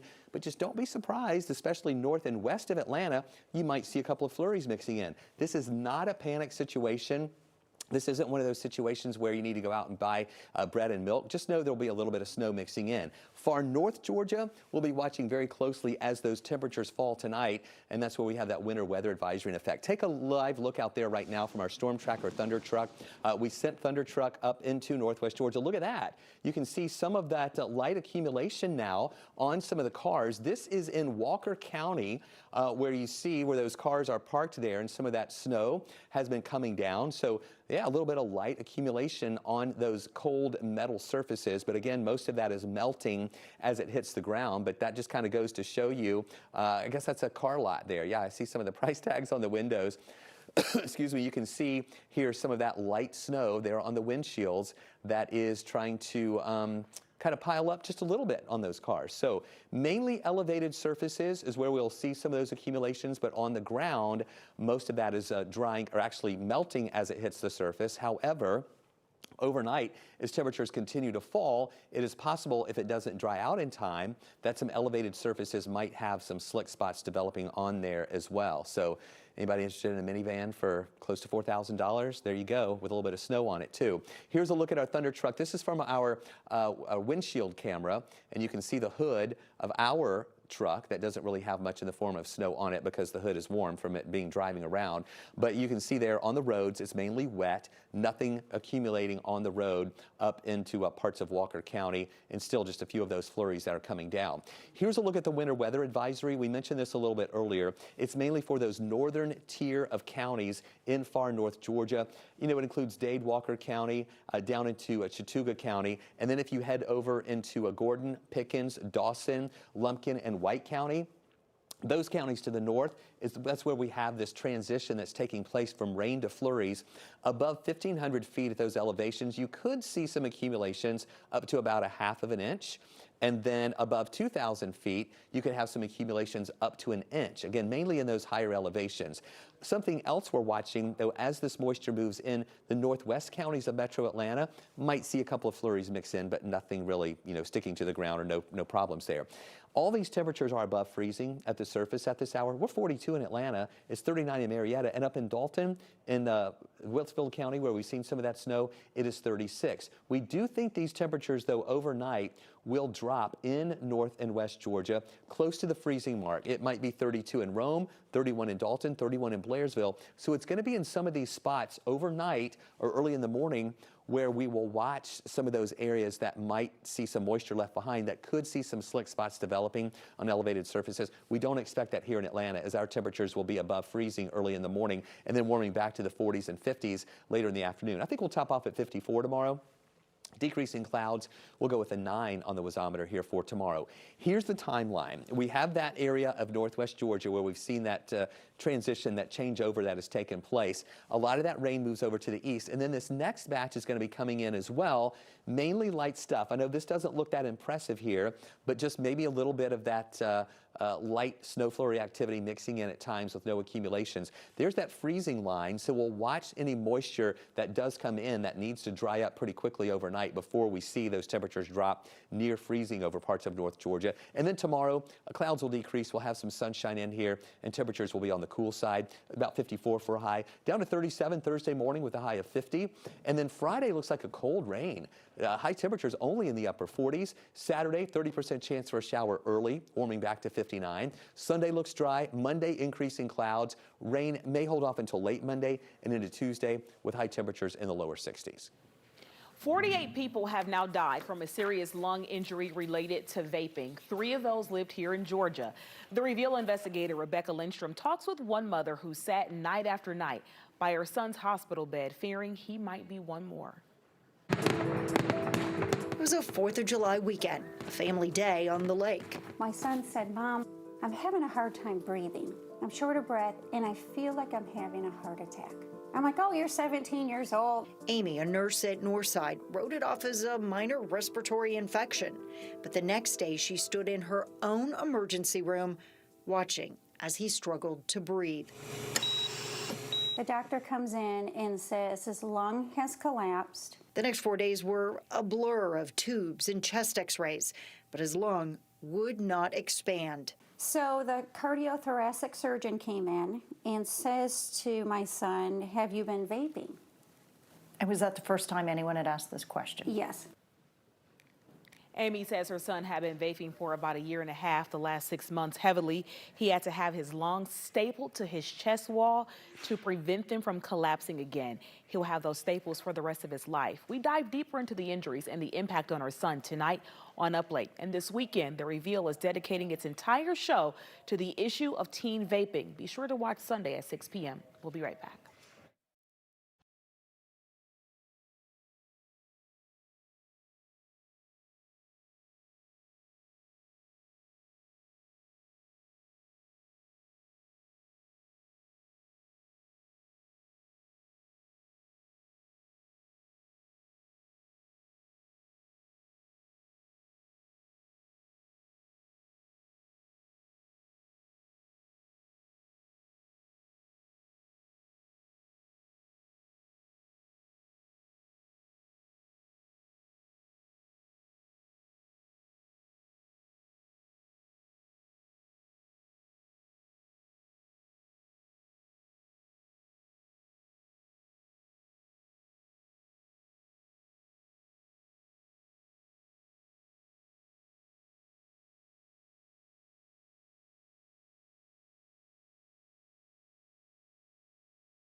A holiday surprise getting a lot of attention, and for a very good reason. A Baltimore real estate firm surprised its employees with a $10 million bonus.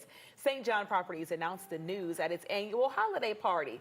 On average, each employee will get about $50,000, but some, they're going to get $250,000. The news took many by surprise. I was totally blown away when this happened. What happened tonight was magical. It is life-changing. It is. It's really amazing. Ed is so generous. I just want to say I'm available on weekends, you know, if you need some part-time help. I love what I do here, but $50,000 bonus, whoop. According to St. John, only 5 employees knew about the bonus in advance. The company founder says he couldn't think of a better way to show his employees how much he cares. How about a bonus for this weather forecast? Would you All like right. that here? Things are going to be clearing out tomorrow.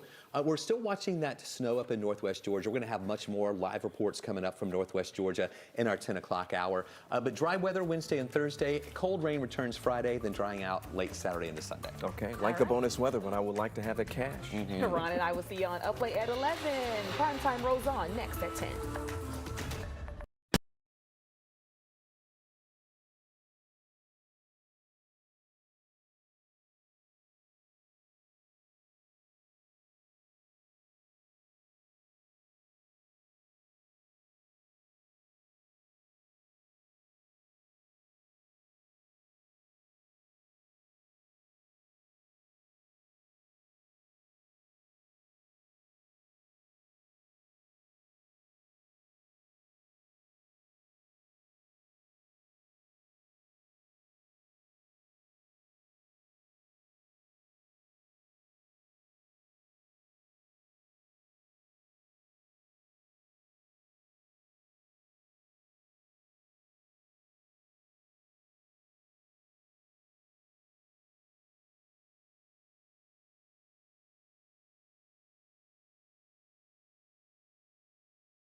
"11 Alive News Primetime on the ATL starts now. Tonight, a woman dropped him off at Grady Hospital and left him there. New at 10, the outpouring of support from people working to identify a young man with special needs. Plus, a teacher's message on the whiteboard left students terrified. Why they believe she was going to hurt them or even herself. But first, we began with the weather tonight. In the last 30 minutes, a winter weather advisory was just issued there in North Georgia, and here is the reason why. Flurries are falling in Walker County, and this is a live look from our thunder truck. And right now, you can see the thunder truck sort of making its way through a darkened street, but some flurries can be detected if you peer carefully. I just saw a couple right there. And, I did too. And certainly as we look at that map, it shows that it's an active night. In the 9 o'clock hour, we did see those flurries piling up there in North Georgia. Chris, will the snow make it to Metro Atlanta? You know, I think it's going to be mainly rain for us here in Metro Atlanta. There could be some northwest metro counties like Paulding County, Bartow County, Floyd County, Polk County that might see a couple of flurries mixing in. We don't expect any travel issues here in Metro Atlanta, but we're going to be keeping an eye on this in northwest Georgia. That's where we've been watching that transition take place from rain to some snow that has been coming through there. This is mainly Dade, Walker County, Catoosa County, Whitfield County, Murray County. We're also beginning to see some of that snow moving into the western parts of Fannin County as well. I had some reports on my Facebook Live earlier in Gilmer County, an LJ of some light snow that has been mixing in there as well. And this is coming out of Alabama, where we've had some pretty impressive amounts there, a ½ inch to an inch in Huntsville. I don't think we'll see that in the northern parts of Georgia, mainly just rain changing over to a few snow flurries. But within the past little while, the National Weather Service has issued a winter weather advisory in effect for these northern tier of counties. We're talking about Dade, Walker, Catoosa County, over into Gordon County, Pickens County, Dawson County, Lumpkin and White County, that line up to the north, where we could see that changeover taking place from rain to flurries above 1,500 feet in those elevations in those higher mountain regions. Could be up to a ½ inch of snow and maybe even up to an inch of snow in those even higher elevations above 2,000 feet. So they may see that rain snow mix there. Now, when you ask about Metro Atlanta, I really think it's going to be mainly light rain here, but just don't be surprised in some of these northwest metro counties that we can see a couple of those flurries mixing in with no travel issues expected here. Stay with us. We're going to be watching these temperatures up in the winter weather advisory area. As this moisture moves out, it is possible that we could see some slick spots developing in elevated surfaces by morning. We'll talk more about that. And I just saw from Fannin County on our website, 11alive.com, that they have, you know what, let me confirm that really quick. I want to make sure that I'm talking Fannin County, where we do have a delay reported for 2 hours in Fannin County, a delay of 2 hours in Fannin County. Here's a look at our thunder truck. We showed this to you just a moment ago. And again, this isn't a major thing. We're just seeing a few flurries that are coming down. What I want you to see here is that you see this in the air falling from the sky as flurries, but once this hits the ground, you'll notice that that ground is just wet. That's just water there, as temperatures at the surface are above freezing. They could get below freezing by tomorrow morning. We will show that to you coming up in just a second as those temperatures fall overnight. We'll show you which areas will get close to freezing. All right, Chris, thank you. Track the weather where you live 24/7. All you have to do is download the free 11 Alive News app. Free is good in this instant. You can sign up to get weather alerts right to your phone.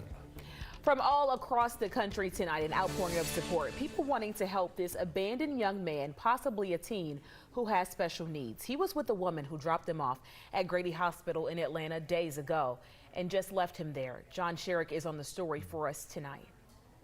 The temperatures in the concrete canyons of downtown Atlanta at Grady Hospital on the night of December 4th were around 35 and 40 degrees. And just before midnight, a nurse on break spotted this young man outside the hospital, abandoned, alone, cold, hungry, disoriented, unable to speak, possibly with Down syndrome. She brought him inside to the warmth of a whole world of people wanting to embrace him. My phone blew up, Facebook blew up.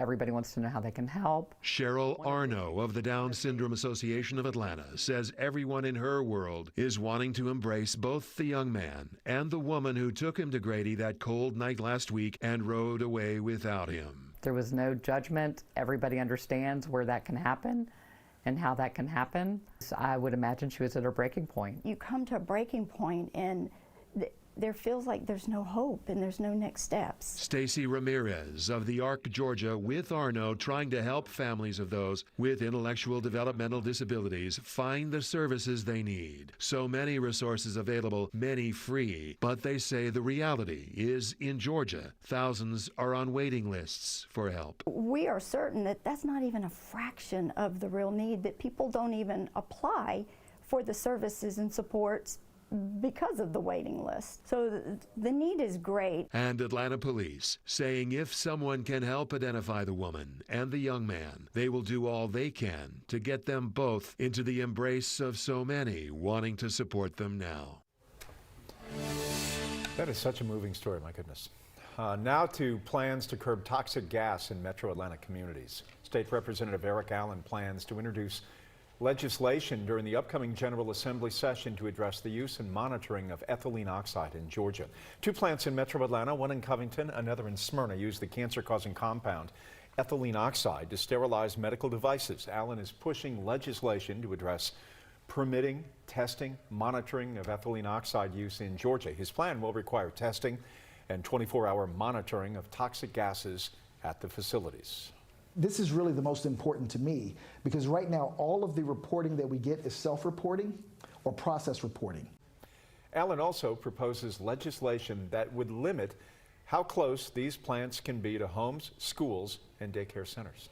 A teacher out of a job over what she wrote on the board. Students were so afraid that something bad was going to happen to them or their teacher. One parent spoke exclusively to 11 Lives with Tasha Gibbons. The DeKalb County School District confirms this is what the teacher wrote on a whiteboard at Lithonia Middle School on Friday. It reads, quote, "The owner of the next voice I hear is just asking to be named in my suicide note." They ran out of the room, screaming, yelling, even use of profanity. They were shocked. This mother, who doesn't want to be identified, says the students thought the teacher would hurt herself in front of them or hurt the students themselves. Disbelief, shock, wow. How could a teacher be in the classroom with this type of mental health issue? The family says with the high rate of teen suicide and mental health issues, this ordeal prompted an unplanned conversation with their teen. Well, it was a very difficult conversation. I had to speak with her about how we are all human and that sometimes we don't feel well, and it's not something that you can see physically, but it's mentally. In a statement, DeKalb County School District confirmed what happened, saying that the school administrators were made aware of the concerning comment displayed on the whiteboard and the incident was swiftly handled. The district says the teacher submitted a letter of resignation. The school plans to provide additional support to those students who were impacted there. Well, we've had a handful of scary situations at other Georgia schools when it comes to suicide and suicide attempts. Most recently in 2018, a teacher barricaded himself inside a classroom at Dalton High School and fired a gun. The bullet hit a window, but no one was hurt. Jesse Davidson was later sentenced to 2 years in prison. He pleaded guilty to criminal damage to property and carrying a weapon into a school zone. Overall, though, a report in 2018 found suicide rates were extremely low among teachers, even as rates increase among children. That is an unfortunate stat there. If you or someone you know need help, the National Suicide Hotline takes calls 24/7. The number 1-800-273-8255. Well, as impeachment proceedings move forward in Washington, Georgia's governor is facing his own inquiry tonight. He will be questioned under oath by lawyers linked to his 2018 Democratic opponent, Stacey Abrams. A federal judge issued the ruling as part of a lawsuit filed by a voting rights group that Abrams started. 11 Alive's Doug Richards has more. Less than a month after Republican Brian Kemp won a close election for governor, a group founded by his opponent, Democrat Stacey Abrams, filed a lawsuit claiming gross mismanagement of the state voting system. The lawsuit claimed Kemp, as Secretary of State, violated the Constitution by, among other things, purging the names of inactive voters, making them ineligible to vote. Part of the evidence against Kemp are audio recordings of him at campaign events. One of them is from a 2014 event when Kemp was running for re-election as Secretary of State. You know, the Democrats are working hard. There's been all these stories about them, registering all these minority voters that are out there and others that are sitting on the sidelines. And if they can do that, they can win these elections in November. Kemp goes on to say, but we've got to do the exact same thing, according to court documents. The ruling allows Fair Fight's attorneys to question Kemp about what he meant by saying that, and whether he intended to suppress minority voters as the suit alleges. Contentious would be an understatement. Defense attorney Meg Strickler says the deposition will be private and probably combative. The one side's going to be like running to grab at him, and the other side's going to be not wanting to answer. So it's going to be fun to be a fly on the wall to watch this deposition. A local nonprofit is spreading a lot of cheer this holiday season. You can join the flock. Join the Flock helps cancer patients overcome a major financial burden. Hope Forward explains how this charity, in its spirit of giving, has caught the attention of a celebrity. Jennifer Lazo had a beautiful smile. It was the first thing her husband Mario noticed. She was able to light up a room just walking in, just smiling. A megawatt smile and a high-level desire to help people. Mario loved watching her give back over their 19 years together. And still he was amazed when she decided to start a charity while in the middle of a 4-year battle with breast cancer. That tells you who she was. She was always trying to help. Cancer made Jennifer wonder, what is my purpose in life? Jennifer reconnected with 2 old friends, Keely and Jason Simpson, and they started Join the Flock to help cancer patients pay for their mortgage for 1 month. Last year, they raised more than $7,000 and helped 13 families. Just giving them that moment of joy, it changed my life, to be honest with you. One of those recipients was Tierney Langdon. I tell people I've always been a healthy person, and I was under the impression that if I stayed healthy, that cancer couldn't get me.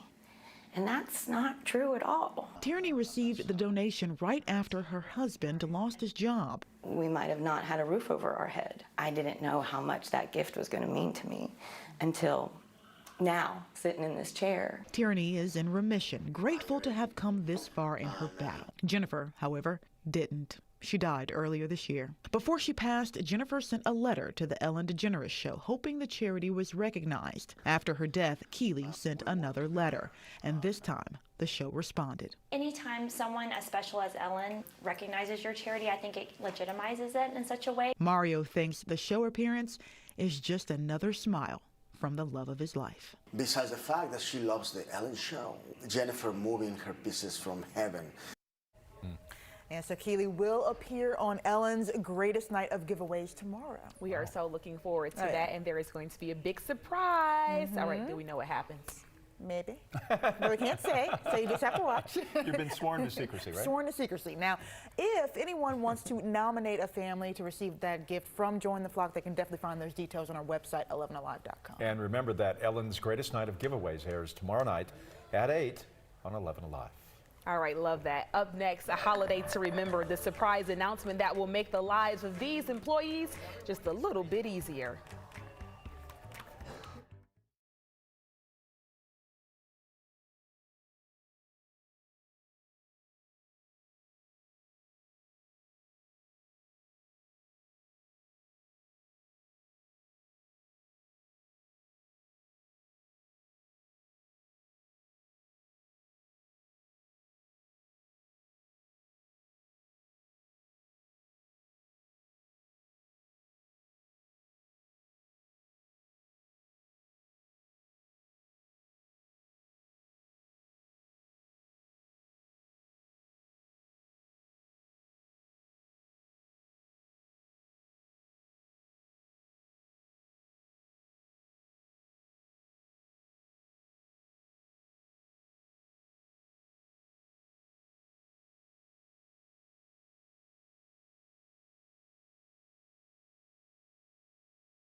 "48 people have now died from a serious lung injury related to vaping. 3 of those lived here in Georgia. The Reveal investigator, Rebecca Lindstrom, talks with one mother who sat night after night right by her son's hospital bed, fearing he might be one more. It was a 4th of July weekend, a family day on the lake. My son said, "Mom, I'm having a hard time breathing. I'm short of breath, and I feel like I'm having a heart attack." I'm like, "Oh, you're 17 years old." Amy, a nurse at Northside, wrote it off as a minor respiratory infection. But the next day, she stood in her own emergency room watching as he struggled to breathe. The doctor comes in and says his lung has collapsed. The next 4 days were a blur of tubes and chest x-rays, but his lung would not expand. So the cardiothoracic surgeon came in and says to my son, "Have you been vaping?" And was that the first time anyone had asked this question? Yes. So that's the moment she finds out. This mom's a nurse and she had no idea. How long had her son been vaping? About a year and a half, the last 6 months heavily, and eventually blisters formed on his lungs from vaping, and that's what caused both of his lungs to collapse. 2 lungs collapsed. How's he doing now? Well, he had to have the tops of his lungs literally stapled to his chest wall in order to keep them from collapsing again. He will have those staples the rest of his life, and we're going to dive deeper into his injuries and the impact this has had on our son tonight on Up Late. He really shows why this issue needs more attention. So I'm so glad you're doing this special on Sunday. We're going to do an entire show, The Reveal, on the issue of teen vaping. Be sure to watch Sunday at 6 o'clock. Hey, we're expecting some cooler temperatures as the week moves on. And our chief meteorologist, Chris Holcomb, is tracking it all. Yeah, you know, we are watching very closely our tower cameras and also Thunder Truck. This is a live look that we see right now from Thunder Truck. It has been spending a lot of time in northwest Georgia tonight, and actually we've been witnessing that transition from the light rain over to a few of those snow flurries. And you know, the roads are wet. It's not accumulating on the roads, and we're not seeing a lot of that falling down right now, but we have seen some pretty good snow flurries that have been coming down a little bit earlier. I think Tyson's going to turn on the light here, and that might illuminate some of those flurries that we have coming down, but it's not as much as we had a little bit earlier. It kind of comes in waves. This is a live look in Blue Ridge. I've been watching on radar a little bit of light rain that's been coming down in Blue Ridge. We're waiting to see if that transitions over into snow flurries in Blue Ridge as well. If so, we would be able to see that here from the light that we have, but we haven't seen that transition take place yet. Let's take a look at our radar image, and you can see what we're watching. This is the light rain that we have in northwest Georgia. Again, nothing much going on here in the Atlanta area, but we've been watching that transition take place in northwest Georgia where we've seen some of that snow. Thunder Truck is in Walker County, which is right here, and every once in a while there might be a little lull in the activity before a little bit more comes in. I do think you'll see a little bit more snow that'll come in there in a little bit as we see more of this moisture that keeps moving in. Now here in Atlanta, I'm only thinking we're going to see some light rain here. Some northwest counties might see a little bit of that snow flurry activity trying to mix in, but we don't expect any accumulations here. There again is that live look in the Blue Ridge area of the nice decorated train, but no snow there yet. Here's a look at that winter weather advisory that was issued within about the last hour. And you can see these counties in far north Georgia where that rain is switching over to a few flurries. And there may be some accumulations above 1,500 feet in the mountains, maybe up to around a ½ inch. And then above 2,000 feet, maybe up to an inch of snow could happen there. And we'll watch any leftover moisture as those temperatures by morning get close to freezing, where we can see some slick spots developing. Right now, everybody's above freezing at the surface. It's 36 in Dalton, 36 in Blairsville, 37 in Canton. We're in the lower 40s here in the Atlanta area, but these temperatures will fall overnight. I do think in Atlanta we're going to be above freezing, right around 36, 37 degrees. This is early in the morning, but you can see those spots in northwest Georgia, Rome, Dalton, Blairsville, maybe at or below freezing. So that moisture on the ground is going to have to dry up pretty quickly before we get to freezing. So we're going to be watching some of those elevated surfaces in the morning in those counties where we saw that winter weather advisory that might have a few brief areas of slick spots. And then we're all in the 40s and even some 50s in the afternoon, 54 for a high tomorrow. We're going to go with the 9 on the wasometer with those clouds moving out, more sunshine coming in. Here's that area of northwest Georgia we're watching tonight where we've seen that transition. A little more moisture is going to be spreading in overnight, mainly in the form of light rain. And again, those northwest counties might see a couple of flurries mixing in, but we don't expect any accumulations.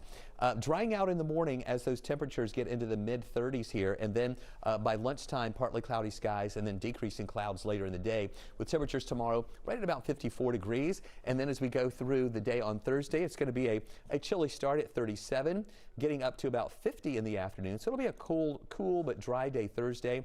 Rain moving in here by Friday with a high of only 49 degrees.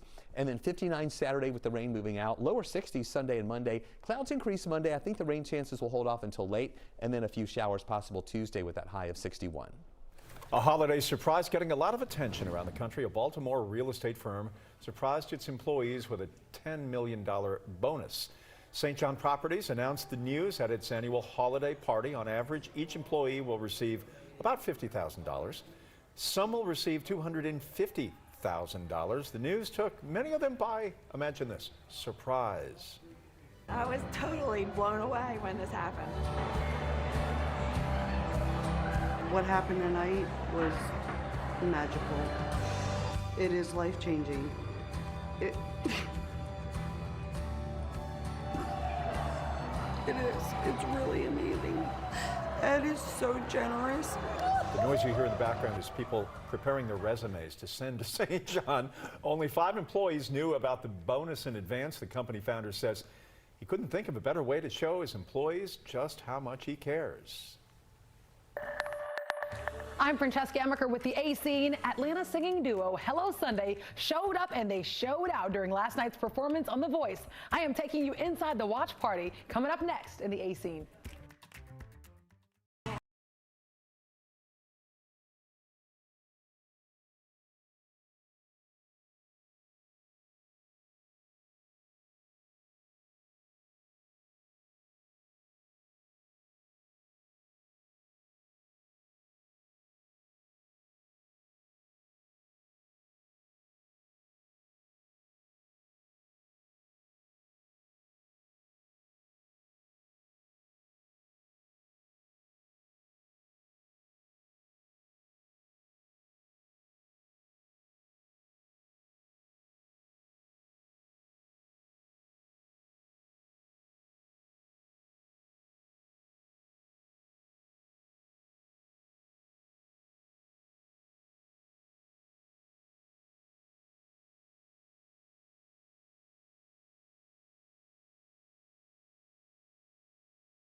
All right, folks, you know what time it is. You see your screen. It is time for Tuesday's edition of the A-Scene, and we're kicking off with a little Cardi B and her daughter Culture, who actually used to live right here in Buckhead. They're now taking over the magazine world, and the Atlanta resident and Grammy award-winning artist now gracing the latest cover of Vogue. Take a look. Whew, the 27-year-old rap star wearing a red Michael Kors dress and matching Jimmy Choo's on the January cover. The photo also features her and her husband's Offset's daughter, Culture. A contributing editor at Vogue says Cardi B is, quote, not only powerful in music, she's powerful in politics and as a mother. So congratulations to Miss Cardi B. And let's catch a casting for you. Hilton Casting is seeking paid studio audience members for an upcoming game show that'll tape here in Atlanta on Thursday and Friday. You'll get $50 for participating, but you must be prepared to stay for 5 to 6 hours. I have all the information already posted for you on our members-only Facebook group, okay? Head on over. And Metro Atlanta was represented in a great way last night on The Voice. The youngest duo ever on the show, Hello Sunday. Check them out. Just don't you feel too bad when you get fooled by a smile. That's That's what I'm talking about. Listen to those voices. That is Douglas County's Milla Finks and DeKalb County's Chelsea Glover. The 14-year-olds performed in one of the top 8 spots on the show. Now, Milla goes to New Manchester High School, which hosted a watch party for the girls last night. There they are. And the girls met 2 years ago at a performing arts camp. How cute is that? Well, tonight we'll learn if Hello Sunday makes it to the Final Four, so don't miss them in action on The Voice at 9. It's coming on right here on 11 Alive. And as always, for more information on the A scene, to see what's going down in your neck of the woods, what controversies are happening, head on over to 11alive.com/the A scene. All right, thanks, Fran. Well, I'm headed out to get ready for Up Late. Come on and join us at 11 p.m. on 11 Alive. If you are up late, me and Ron Jones will meet you there. How about those girls who are only 14? Are they Hello amazing? Sunday, they're amazing. What a sweet voice voice. is so pure. Incredible, yeah. All right, Aisha, thank you very much. Have a good evening. We'll see you on 11 Alive in about 29 minutes. Here's what's coming up on the ATL. It was a horrifying crime spree that finally came to an end here in Georgia. Next, a look inside the mind of a Casanova killer.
I'm meteorologist Chris Holcomb from the 11 Alive Storm Trackers. You can see at the bottom of the screen some of the additions of the school delays in parts of north and northwest Georgia for early in the morning due to some of the snow that has been coming down there. You can see those scrolling at the bottom of the screen. Most of those are delays for 2 hours tomorrow just to get this moisture out of here and to allow those temperatures a little while to move back up to above freezing. We have that transition taking place in northwest Georgia where we've been seeing some of that snow coming down Dade County, Walker County, over into parts of Whitfield County and Murray County. More of that back into Alabama. Additional moisture is going to move into our area tonight in metro Atlanta. It's mainly going to be a light rain. There are some spots though in the northwest counties that might have some flurries mixing in, but most of the action is going to be in far north Georgia. That's where we have a winter weather advisory in effect. Maybe some lighter accumulations, a ½ inch to maybe an inch just in those higher elevations on grassy areas. Stay with us. We'll talk more about that and let you know what to expect as this moisture moves out coming up. Friends of a lawyer who went missing 4 days ago in Atlanta are now asking for help to find him. Demetrius Allen was at the 10 ATL Lounge with some friends on Friday and has not been seen since. Strange things happen in Atlanta all the time, but very rarely does a 30-year-old, 220-pound lawyer vanish in one of the most popular neighborhoods in East Atlanta. Allen's gray BMW with an Ohio tag is also missing. Call police if you have any information. That is a picture of him right there. Murderer Paul John Knowles spent 1974 on the run. His killing spree crossed the country, claiming at least 18 victims, but one woman got away, and now here we are 45 years later, and Barbara Mabee is able to finally spill the secrets of how she escaped a serial killer in a brand new 11 Alive documentary on the Casanova killer. If I would have met Paul John Knowles at a nightclub, I would have gone out with him. He was very good looking. For an instant, I thought it was my ex-husband. I only marry good looking guys. And here I am in the same house that the kidnapping happened. So in 1974, on November the 14th, the day I'm never going to forget as long as I live, I knew something was wrong. And he said, "Don't turn around or I'll shoot you." And of course, I decided I'd turn around. And I couldn't believe what I did next. Walked him all the way through the house, this little cute house, and something made me go into the bedroom where Beverly was. She was tied up and with a sheet, and she had a gag over her face, and blood was coming out of the gag. I'm sorry. This maniac's in the bedroom with me, and he'd just finished tying up my son in the other bedroom, and I said, "Get the gag from out of her mouth. My God, she's got cerebral palsy. She's handicapped. What did you do to my sister?" I said, "Did you rape her?" And he says, "I didn't do anything. I didn't hurt her." And I said, "If you raped her," I said, "I'm going to kill you." I said, "That's my sister." We went from West Palm Beach all the way up to Fort Pierce, which is at least 60, 70 miles up north. He gets to the hotel room, and we go, and he said, "Just pretend like we're married." And it didn't even cross my mind that I would be raped. He had raped me repeatedly over and over, but it wasn't rape in my mind because the man wasn't normal. He was not normal that way, sexually. It wasn't like a real man. I fell in love with him for maybe an instant.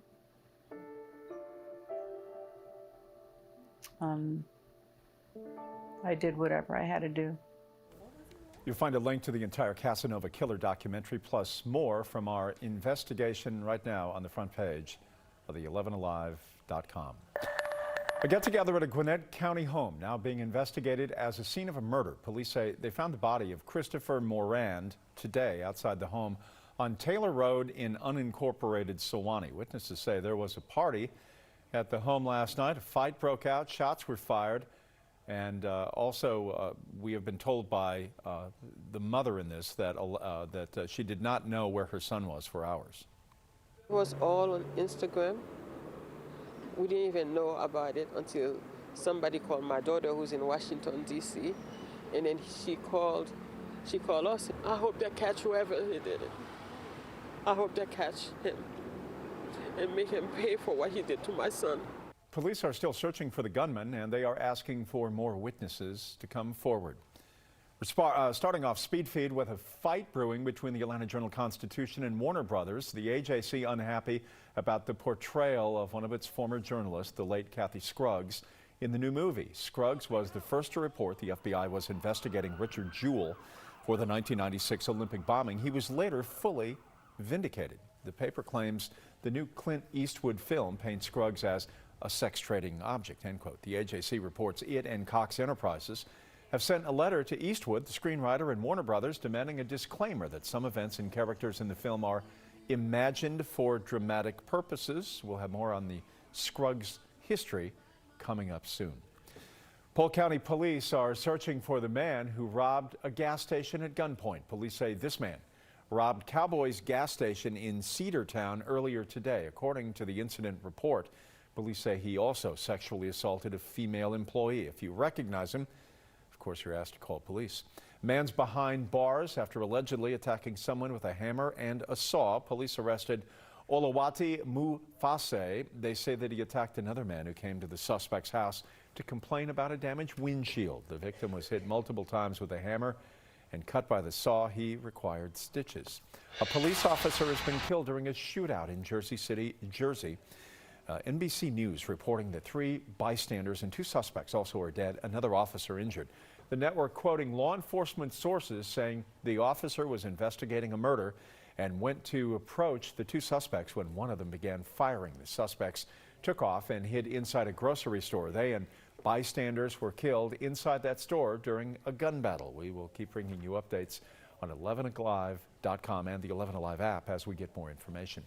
In a historic move today, House Democrats announced 2 articles of impeachment against President Trump: abuse of power and obstruction of Congress. The decision narrows the focus of the Democrats' case after more than 2 months of the investigation. Here's NBC's Alice Barr. Standing below a portrait of the first American president, House Democrats introduced articles of impeachment against the 45th.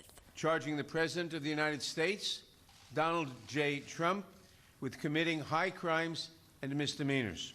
The 2 charges that President Trump abused his power by pressuring Ukraine to investigate his political rivals while withholding military aid, and that he obstructed Congress by blocking documents from being released and witnesses from testifying.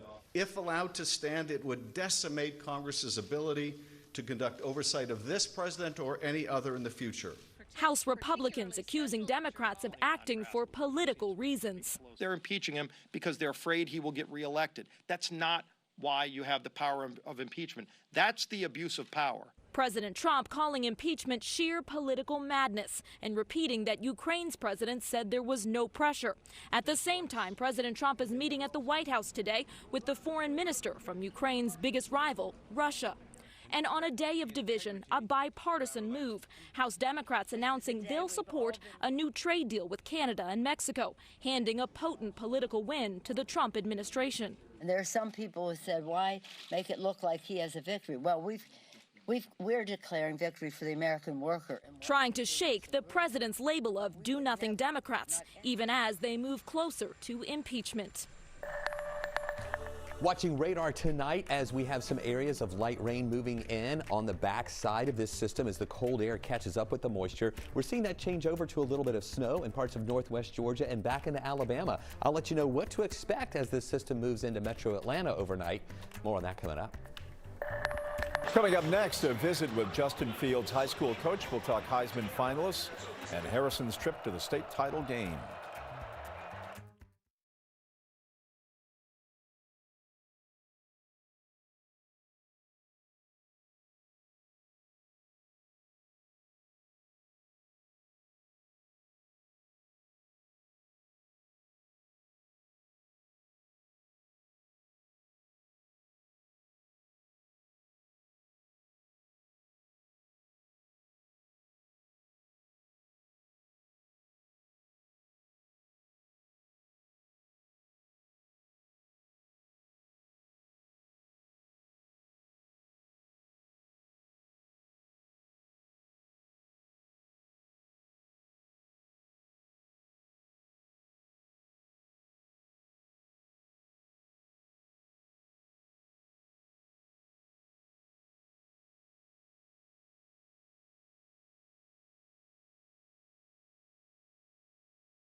The future of a decades-old tradition is up in the air in Alpharetta. The city council voted to no longer fund the Old Soldiers' Day Parade. All new on Primetime, 11 Alive's Jay Plyburn explains the legal battle that could spell the end of the annual parade. The Old Soldiers' Day Parade is intended as an opportunity to honor and celebrate combat veterans who have fought for and defended the United States of America. We felt that it was not appropriate for the Confederate battle flag to be a part of the parade itself, and so the city prohibited the flag from being flown in the parade. There was some backlash. The Sons of Confederate Veterans chose to file suit against the city, seeking to require us to allow the flag in our parade. So I think what you have is political correctness run amok in the administration of the city of Alpharetta. Interestingly enough, in this parade, it started originally as a tribute to Confederate soldiers. So it's unbelievably appropriate that the Confederate battle flag be displayed at a parade founded to honor Confederate soldiers. We made a request under Freedom of Information Act for everything related to the parade and any controversy, and we found that no letters complaining about the display of the Confederate flag, which had been done for 15 years prior to their banning it. I think you definitely should have the Confederate flag. I think it's part of history. Whether we agree with it or not, it causes progression to know where we came from and where we're going. Our hope is that if the city is not involved and if public funding is not involved, some of the controversies will cease and the focus can return to celebrating and honoring and coming together as a community to raise up our combat veterans who have defended the United States of America. Workers with the city of Alpharetta say the parade costs more than $20,000 each year, and now even more taxpayer dollars are being spent to defend themselves in court. It is a headline straight from the Grinch, and a national Christmas tree shortage could cause prices to spike. If you haven't bought yours yet, you're seeing some increased prices around here. But what about a shortage? A shortage in Atlanta. Here's Liza Lucas.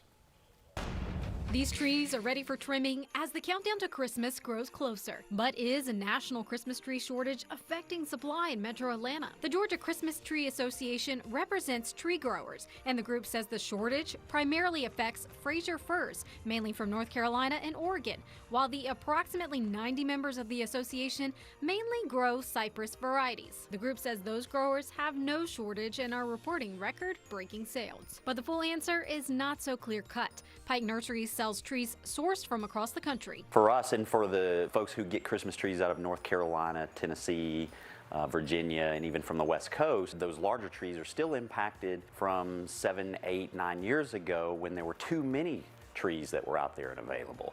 And a lot of those growers stopped growing those trees for several years. Well, now we're feeling that. 11 Alive reached out to 10 different Christmas tree sellers. Some, like Tradition Trees, say they anticipated the shortage and have supply, but are still seeing the impact. Biggest effect I've seen is that some of the smaller locations, some mom and pops, baseball teams, church groups, just weren't able to secure any trees this year. I've had more phone calls on the wholesale side than I've ever had this year. Unfortunately, we just weren't able to help everyone that we would have liked to. Timing also plays a role. This is a little bit of a different season too, with having Thanksgiving so late.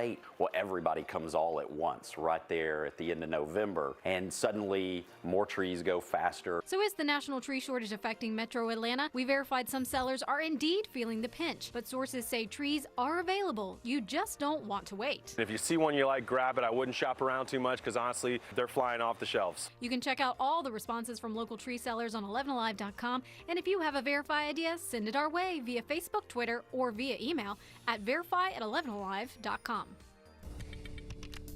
Still keeping an eye on radar as we watch this moisture get closer to Metro Atlanta, and we're watching that changeover that has taken place up in northwest Georgia from rain over to some snow flurries, and we're keeping an eye on this. It's been in Dade and Walker County, also Catoosa County, over in parts of Whitfield County. We see a couple of spots of some snow there. Also down in parts of Chattooga County and Somerville. Some of this trying to move into the northern parts of Floyd County as well, and then more of this activity is also back into Alabama, where we've had some some pretty good snow amounts in Huntsville, between a ½ inch and an inch. I don't think we'll see that here in northwest Georgia, but there is the chance, though, that some of those higher elevations could see some light accumulations on some grassy surfaces. And then we'll watch those temperatures very carefully in the morning hours in northwest Georgia before everything dries up. I do think temperatures will get to around the freezing mark, and that could cause some slick spots in far north Georgia, mainly on some elevated surfaces. Here in Atlanta, it's mainly going to be some light rain coming through overnight.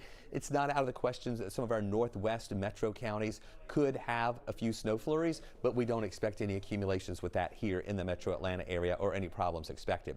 So here's what we're watching out there as we continue to go through the overnight hours tonight. We're going to see those conditions that give us that winter weather advisory in those northern tier of counties. Again, those elevations possible would be over maybe a ½ inch around 1,500 feet, and those elevations above 1,500 feet and elevations above 2,000 feet could see some of those accumulations up to an inch. Now, temperatures are above freezing. We're in the lower 40s here in Atlanta.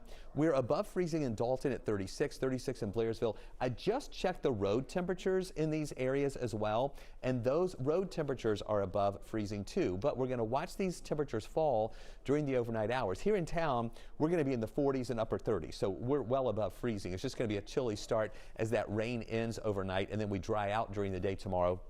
We'll go with a 9 on the wasometer, 54 for high with those decreasing clouds. You can see some of the school delays that we have at the bottom of the screen for you in some of those northern counties where they're delaying school opening for about 2 hours just to give those temperatures an opportunity to rebound back above freezing tomorrow. So here you can see tonight that moisture as it's moving in, not that impressive. A couple of spots with a few snow flurries mixing in, and then by the time most people wake up and head out in the morning, the moisture is going to be gone. No precip moving through. It's just going to be chilly to start, and then partly cloudy to mostly sunny skies once we get into the afternoon hours tomorrow with colder air in place, and then everything's going to be drying up during the day as well. So here's the 7-day outlook. 54 degrees for high Wednesday with decreasing clouds, and then 50 degrees on Thursday with partly cloudy skies. Friday looks like a day with some cold rain. High temperatures only around 49 degrees. Then 59 on Saturday with showers ending early with decreasing clouds later in the day. We're back to the lower, excuse me, the lower 60s. Sunday and Monday with clouds increasing on Monday, and then we'll see a few showers redeveloping here on Tuesday with a 30% chance for showers with a high of 61. Okay, sports on this Tuesday night. After transferring from Georgia, former Harrison quarterback Justin Fields has emerged as the man at Ohio State. What a season he has had. Maria Martin spent time with his high school football coach this afternoon as the Hoyas prepare for a state title game while watching Fields excel, maybe to a national championship. Our motto this year, which is actually on the back of our t-shirt, is relentless, finish the mission. Harrison head coach Matt Dickman is hoping to lead his team to their first ever state championship when they play Alatoona Friday for the 6A state title. I think it's going to be a close game this time, and it's going to come down to whoever doesn't make the most mistakes. That's usually what happens in a championship game. While he's busy preparing his Hoyas for the Buccaneers, he's also still paying close attention to another Bucs player this week, Justin Fields. The one thing about Justin is he's got a work ethic that he'll outwork anybody. The Ohio State quarterback and former Harrison star was named a Heisman Trophy finalist yesterday. A lot of people that don't know Justin don't realize how intelligent he is, how he takes everything that you teach him or you talk about with football, and he very rarely makes a mistake. He's doing the same thing he did in high school. He doesn't make mistakes. He uses his feet when he needs to, and he makes big plays. Fields, squares, looks, delivers, touchdown! He's one of 3 signal callers up for the Heisman this year, along with his teammate at Ohio State, defensive end Chase Young. I gotta be honest with you, I had it in the back of my head the whole time. He's the complete quarterback when it comes to throwing the ball, running the ball, intelligence. And while the Hoyas are playing for a state title, Justin Fields will be at a hotel in New York City, counting down the minutes until the Heisman Trophy winner is announced on Saturday. I'm excited for him, I'm proud of him, and I'm just happy it all worked out. Hall, the Hawks fall in overtime to the Heat, and UGA hires former Ole Miss head coach Matt Luke to coach the offensive line in Athens. That is a look at sports. We'll wrap things up right after this.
Here again is a look at radar where we're watching that next round of light rain that's going to come through metro Atlanta. We're watching that change over to a few snow flurries over parts of northwest Georgia. We've been watching that transition take place during the evening hours tonight. Some of that now is in Catoosa County, northern parts of Floyd County. I'm really not concerned about any of that snow here in metro Atlanta, just mainly some light rain as the system is going to be kind of falling apart as it moves on through. Tomorrow morning, by the time we wake up, all the precip is going to be gone. We'll see drier weather, decreasing clouds, a high of 54. Dry Thursday, a cold rain Friday, ending on Saturday, then dry for Sunday and Monday with another chance to rain Tuesday. Chris, thank you. You're going to be busy for a while. I think so. All right, we'll see you on 11 Alive in a couple of minutes. That's it for us for now. Thanks for watching the Big 36, where news is king.